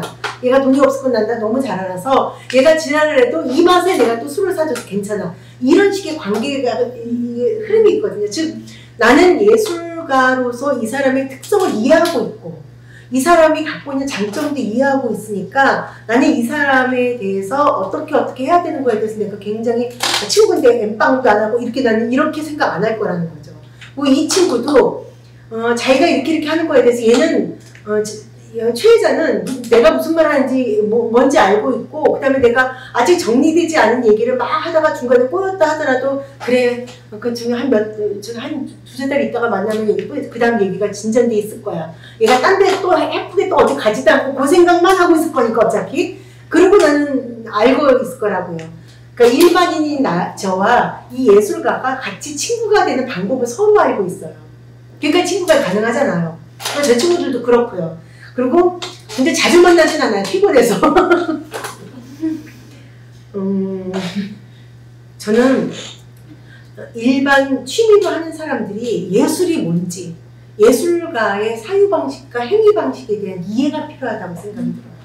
그거 이해 못하고서는 똑같이 일을 하면은 정말 이상하네 이렇게밖에 할 수 없을 거라고 생각이 들거든요. 그래서 저는 예술가가 모두 다 예술가라고 하지만 그 모두 다 예술가라는 건 메타포고 우리가 모두 다 창의적인 존재고 우리가 모두 주체적으로 자기 표현을 해야 돼 라고 하는 메타포고 실제로 그거를 구현해내고 이거를 의미를 만들고 그걸 연결하고 이런 거는 좀 별나게 생각하다 보니까 그렇게 되네 라고 하는 그 영역은 존재한다라는 것을 이해하는 것까지가 나는 굉장히 중요하다고 생각이 들거든요. 그렇지 않으면 우리 예술가 필요 없어요. 예술가 없어도 살 수 있다고 생각할 수 있는 거죠. 그래서 저는 예술가가 다른 사람과 함께 같이 만나는 과정도 필요하지만 예술이 뭔지 예술가가 어떤 존재인지에 대해서 일반 취미로 하는 사람들에게 약간의 좀 교육도 그렇고 근데 그건 이 사람도 예술가라고 이 사람도 예술가라고 하지만 이 사람의 행위 방식과 이 사람의 행위 방식이 다를 수 있잖아요. 어떤 사람은 좀 끊임없이 노력하는 예술가고 어떤 사람은 그냥 계속 그냥 피니스 같은 것만 계속 하고 있고 똑같은 것만 계속 하고 있고 막 이러다가 또 그래도 이 사람 안에서의 어떤 자기 방법이 있을 거겠지만 각각의 이 다른 방법을 어떻게 이해해야 될 것인가 일반 사람들에게 좀 예술을 이해하는 방식 그러니까 미학에 대한 미학까지는 아니라 하더라도 좀 아름다움이라든지 이런 다른 감수성을 이해하는 방식에 대한 좀 학습이, 감각자 학습이 좀 필요하지 않을까라는 생각이 좀 들어요. 그렇게 돼야지만 관계가 만들어지지 않을까요? 그러니까 예술가가 먼저 열고 나오는 거는 약간 좀 쉽지는 않을 것 같아요. 예술가한테 그렇게 많이 요구할 수 있을까요? 자기 그거 하는 것도 바쁜 존재적으로 그렇지 않을까요? 예술가는? 저는 그 방식에서 교육의 한계가 있다고 봐요. 아, 그쵸. 교육의 페다고지적인 한계가 있다고 보기 때문에 그래서 저는 저의 질문과도 맞닿았는데 사회참여 예술에 대한 접근을 갖다가 가면 된다라는 완충작용처럼 그러니까 자신의 삶을 바꾸는 거에 전혀 쓸모없는 예술처럼 보일 수 있거든요. 일반 우리 시민들은. 그래서 저는 사회참여 예술에 대해서 어떻게 생각하시는지도 묻고 싶었고 분교롭게도 저는 이제 아주 젊은 세대와 그리고 나이든 세대를 연결하는 예술을 해보았는데 결국은 교육으로 만나지 않고 아까 말씀하셨던 우정의 연대를 목표로 해서 새로운 예술의 툴로 만나면 되더라고요. 그러니까 저희가 가지고 있는 나이주의가 있잖아요. 그 나이주의를 보게 하는 힘, 그것도 예술로 가능하고요. 명화로도 할 수 있을 거고 저희 어떤 극으로 볼 수도 있을 거고 그래서 내가 나를 그 현장에서 마주하게 하는 거예요. 그리고 소통의 툴, 예술의 소통의 툴로 만나면 되더라는 거예요. 그러니까 그런 얘기들을 한번 할 수 있는 기회도 굉장히 중요하잖아요. 사람들이 뱅크시가 누군지도 모르고 아무것도 모르는데 뱅크시 그려보면은 그러니까 세상에 대한 메시지가 딱 있잖아요. 이런 것들을 보면서 역시 뱅크시 그것도 1분 안에 그리고 간다니 야 귀신 같은 뱅크시 이게 지금 무슨 홍길동도 아니고 의족도 아니고 지금 전 세계가 그게 열광하고 있는 거는 그 예술 방법에 대해 사람들이 이미 다 이해가 돼버렸어. 이런 게 참 중요하다라고 생각이 들거든요. 한편 뱅크시는 그걸 이해시키는 그런 힘을 갖고 있어요. 양쪽에서 같이 가면 정말 좋긴 할 거라고 생각이 들어요. 근데 예술가마다 자기가 사람들과 접속하는 방식들, 세상을 읽어나가는 방식들은 다 다를 거기 때문에 그런 얘기들을 한번 쏟아내는 과정도 하고 있으면 참 좋을 거라는 생각이 듭니다. 네, 이어서 질문을 하자면 아까도 말씀드렸다시피 저는 인천에서 왔고 인천에서는 문화도시 부평이 이제 제정됐죠. 그런데 다 우왕좌왕하고 있는데 아까 말씀하셨을 때 문화도시에 대한 부분을 보시고 놀랐던 어떤 책장의 어떤 부분이 있었다고 했던 그 내용을 조금 더 나눠주셨으면 좋겠는 마음이 제가 들고요. 지금 문화도시 5차 문화도시 뽑고 있잖아요. 네. 제가 2034년 심사위원 장을 했거든요. 현장 검토단장을 했거든요. 그래서 제가 사실 부평도 봤는데 부평을 좀 있으면 망하겠다라는 걸 알고 있었긴 했었어요. 네, 맞습니다. 철학이 빈약한데 어떡할 거야. 네. 5년 동안 가는 사업에서 철학이 빈약하면은 어떻게 가겠어요. 좀 가다가 넘어지죠. 돈만 있는 상태예요. 그렇죠. 네. 솔직히 말해서 지금 현재 문화도시가 24개고 지금 8월 30일까지 5차 문화도시 공고를 받아서 30개 채울 거잖아요. 30개 채우고 그다음에 대한민국 문화도시 윤석열표 문화도시 갈 거 아니에요. 근데 지금 24개 문화도시 중에서 성공적으로 하고 있는 데는 저는 두 군데라고 생각해요. 영도하고 춘천. 의미 있는 실험. 저는 우리나라에서 어떤 지자체도 지금 문화도시 할 수 있는 실력이 안 된다고 생각해요. 저도 그렇고요. 선생님들도 그렇고 문화예술 하는 사람이 도시적 관점에서 도시를 바라본 적 있어요. 너무 도시가 커요. 어떻게 해야 될지 모르겠어요. 다 지금 코끼리 다 더듬고 있거든요. 근데 문화예술인들한테 그 기회가 왔어요. 이게 너무 중요하다고 생각이 들어요. 제가 기획자로 성장하고 연구자로 성장할 때는 있지도 않았던 기회가 지금 젊은 친구들한테 있구나라고 생각해서 이건 너무 가슴 떨리는 일이라고 생각이 들거든요. 그래서 저는 이번에 문화도시는 다 실패할 거라고 생각이 들어요. 경험치도 없고 해본 적도 없고 그동안에 약간 좀 한 대로 취급받았던 문화예술인들이 어떻게 그걸 다 하겠어요. 그런데 의미 있는 실험은 좀 해줬으면 좋겠다라는 생각이 들거든요. 그게 영도하고 좀 춘천이라고 생각이 들어요. 뭐 부천 같은 경우도 잘하는 것 같지만 문화도시 사이즈를 딱 재단만큼으로 줄여놨어요. 땡기죠. 네. 부평 같은 경우는 정신이 없어요. 지금 처음부터 정신이 없었어요. 네. 뭐 죄송해요. 제가 너무 심하게 말하고 있죠. 그런데도 저희는 조금 두둔하자면 예술가들이 지금 연대하고 있어요. 계속 어떻게든 계속 해보자. 인천에는 예술가들이 세더라고요. 네, 맞아요. 내 예술가들한테 한번 치동원을 겪은 적이 있었는데 내가 어려운 건 중요한 게 아니라 사람이 살고 있는 예술가들이 이런 느낌이 있는데 인천은 정책이 너무 게을러서 문제죠. 그리고 또 좀 의미 있게 하던데 잘하던 데가 몇 군데가 있었는데 문화도시 중에서 당이 이번에 지자체 선거는 다 빨간 당에서 빨간 당으로 가는 데는 갔고 파란 당에서 파란 당으로 가는 데는 거의 없고 파란 당에서 빨간 당으로 가는 데는 되게 많잖아요. 다 그런 도시들은 다 망했어요. 왜냐하면 문화도시가 좋고 싫고가 중요한 게 아니라 나하고 당 색깔이 다르면서 지자체장이 한 거잖아요. 그러니까 좋게 계승하지가 않은 거죠. 그래서 원주도 문제가 됐고 파란 당에서 파란 당으로 가는 완주도 문제가 됐고 잘하던 데 중에서 다 문제가 됐어. 오로지 지금 현재 의미 있는 실험은 딱 영도하고 춘천인데 그러나 저는 5년 동안에 어쨌든 200억을 쏟아붓는 거거든요. 돈으로 제기를 차도 다 못 찰 정도의 많은 돈이에요.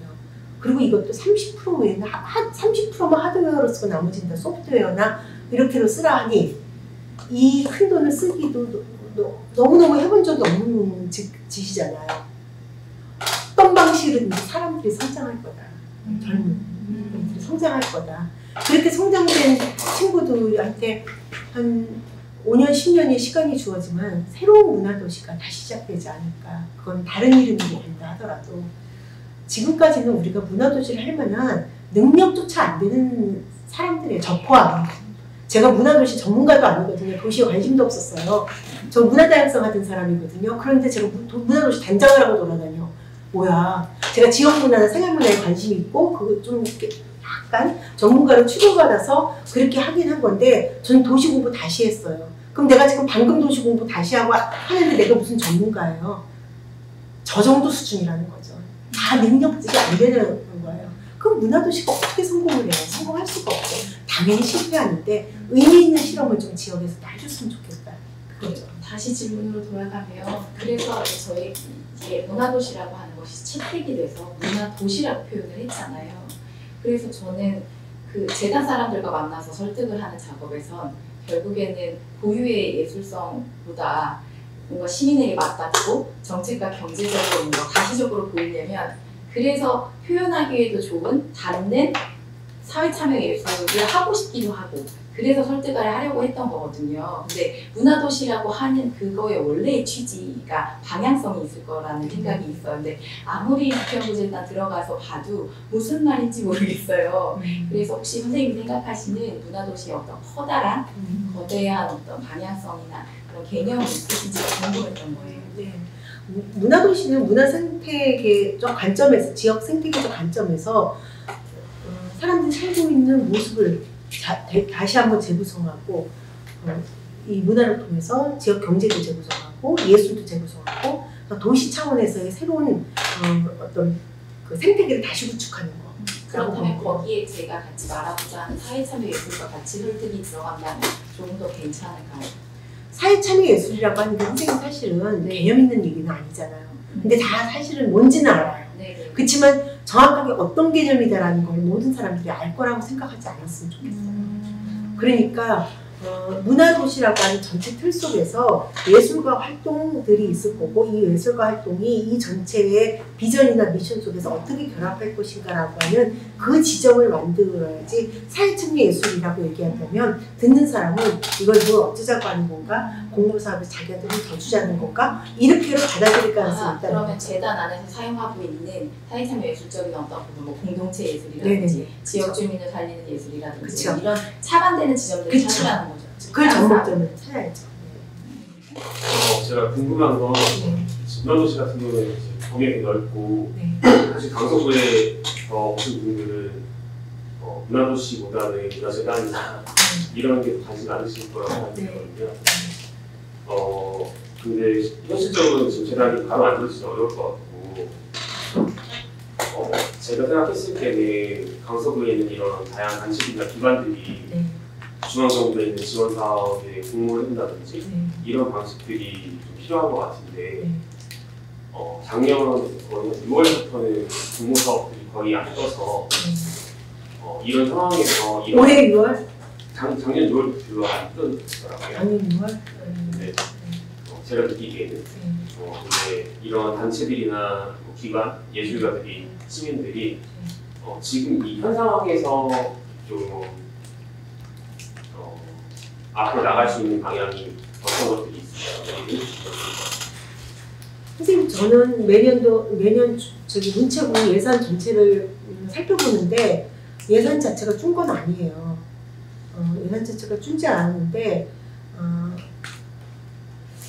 작년은 그런 현상은 없었고 올해 모든 사업을 문체부가 다 11월 하고서는 다 늦게 출범을 했어요. 다 공모사업도 늦게 나가고 다 그런 거는 맞거든요. 근데 전체적으로 금액이 달라지진 않았고 사업명도 달라진 건 없어요. 그러니까 그 정도로 실력 있는 연구자가 없어요. 이번 정부에 그걸 바꿀 수 있는. 그러니까 그대로 다 하긴 하거든요. 다만 어떤 거를 좀 말씀을 드릴 수 있냐면은 이번 정부에서는 커뮤니티 아트라든지 생활문화라든지 이런 거 없애고 싶어 해요. 근데 뭐 없애지는 아직 못했어요. 금액을 조금 줄이려고 시도는 몇 차례 있었고 성공한 것도 있긴 했는데 없애고는 싶어 해요. 그렇지만 어떤 것으로 이런 추세로 봤을 때는 어떤 것으로 될 것 같으냐면 시민들 문화향유와 관련된 프로그램은 조금 더 늘어날 가능성이 좀 있어 보이고요. 장애인 예술과 관련된 것도 늘어날 가능성이 있고요. 그렇지만 다른 거는 크게 손을 못 댔어요. 윤석열 정부가 지역문화와 관련돼서 가장 자신 있어 하는 건 15분 생활권이거든요. 동네 안에서 공간에서 문화활동들을 하게 해준다. 뭐 이런 것들인데 그런 것들이 아마 조금 더 확산되지 않을까라고 생각이 들어요. 다만 저는 지금 선생님이 말씀하시는 거는 강서에 있지만 문체부, 교육진흥원이라든지 지역문화진흥원이라든지 예술이라든지 거기에 나오는 공모사업에 이렇게 지원하는 거를 말씀을 하시는 건데 그런 지원으로 하는 거는 우리가 늘 해야 되고 앞으로도 계속 해야 되지만 기본적으로 중앙정부의 지원 중에는 지원해야 되는 대상이 명확하게 설정되어 있는 게 있어요. 지자체, 지역재단 이렇게만 되어 있는 게 있어요. 그러면 지자체가 받아서 지역에 하게 하는 거고 지역재단이 받아서 해야 되는 거거든요. 지금 그 강서구는 이걸 다 놓치고 있다는 거예요. 근데 의외로 그 사업들이 많아요.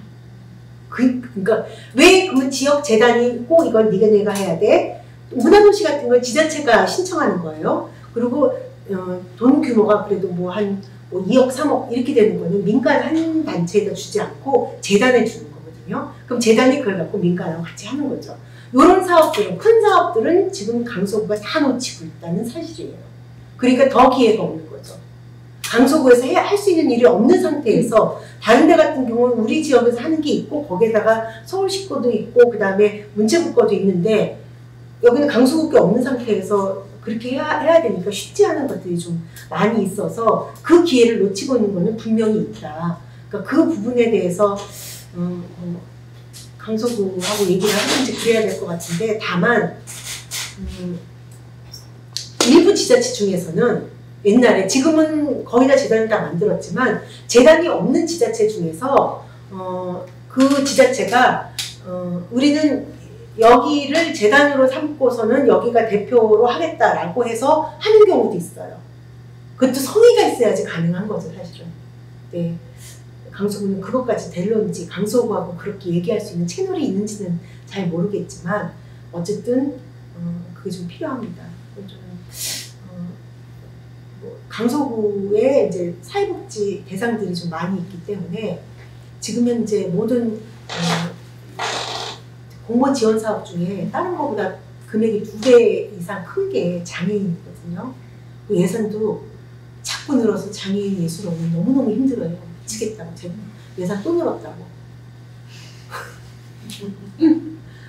그런 부분들은 이게 장애인만 대상으로 하는 게 아니라 장애인도 즐겁게 할 수 있는 일이면 비장애인들도 충분히 참여할 수 있는 거잖아요. 그런 식으로 조금 지역적 특화를 조금 해도 좀 좋지 않을까라는 생각도 좀 있습니다. 질문할 거 별로 없으시죠? 네. 뭐 더 질문 없으시면 이제 뾰족한 얘기를 못해서 죄송해요. 너무 좋았어요. 네, 맞습니다. 오늘 공해주신 소장님 박수 한번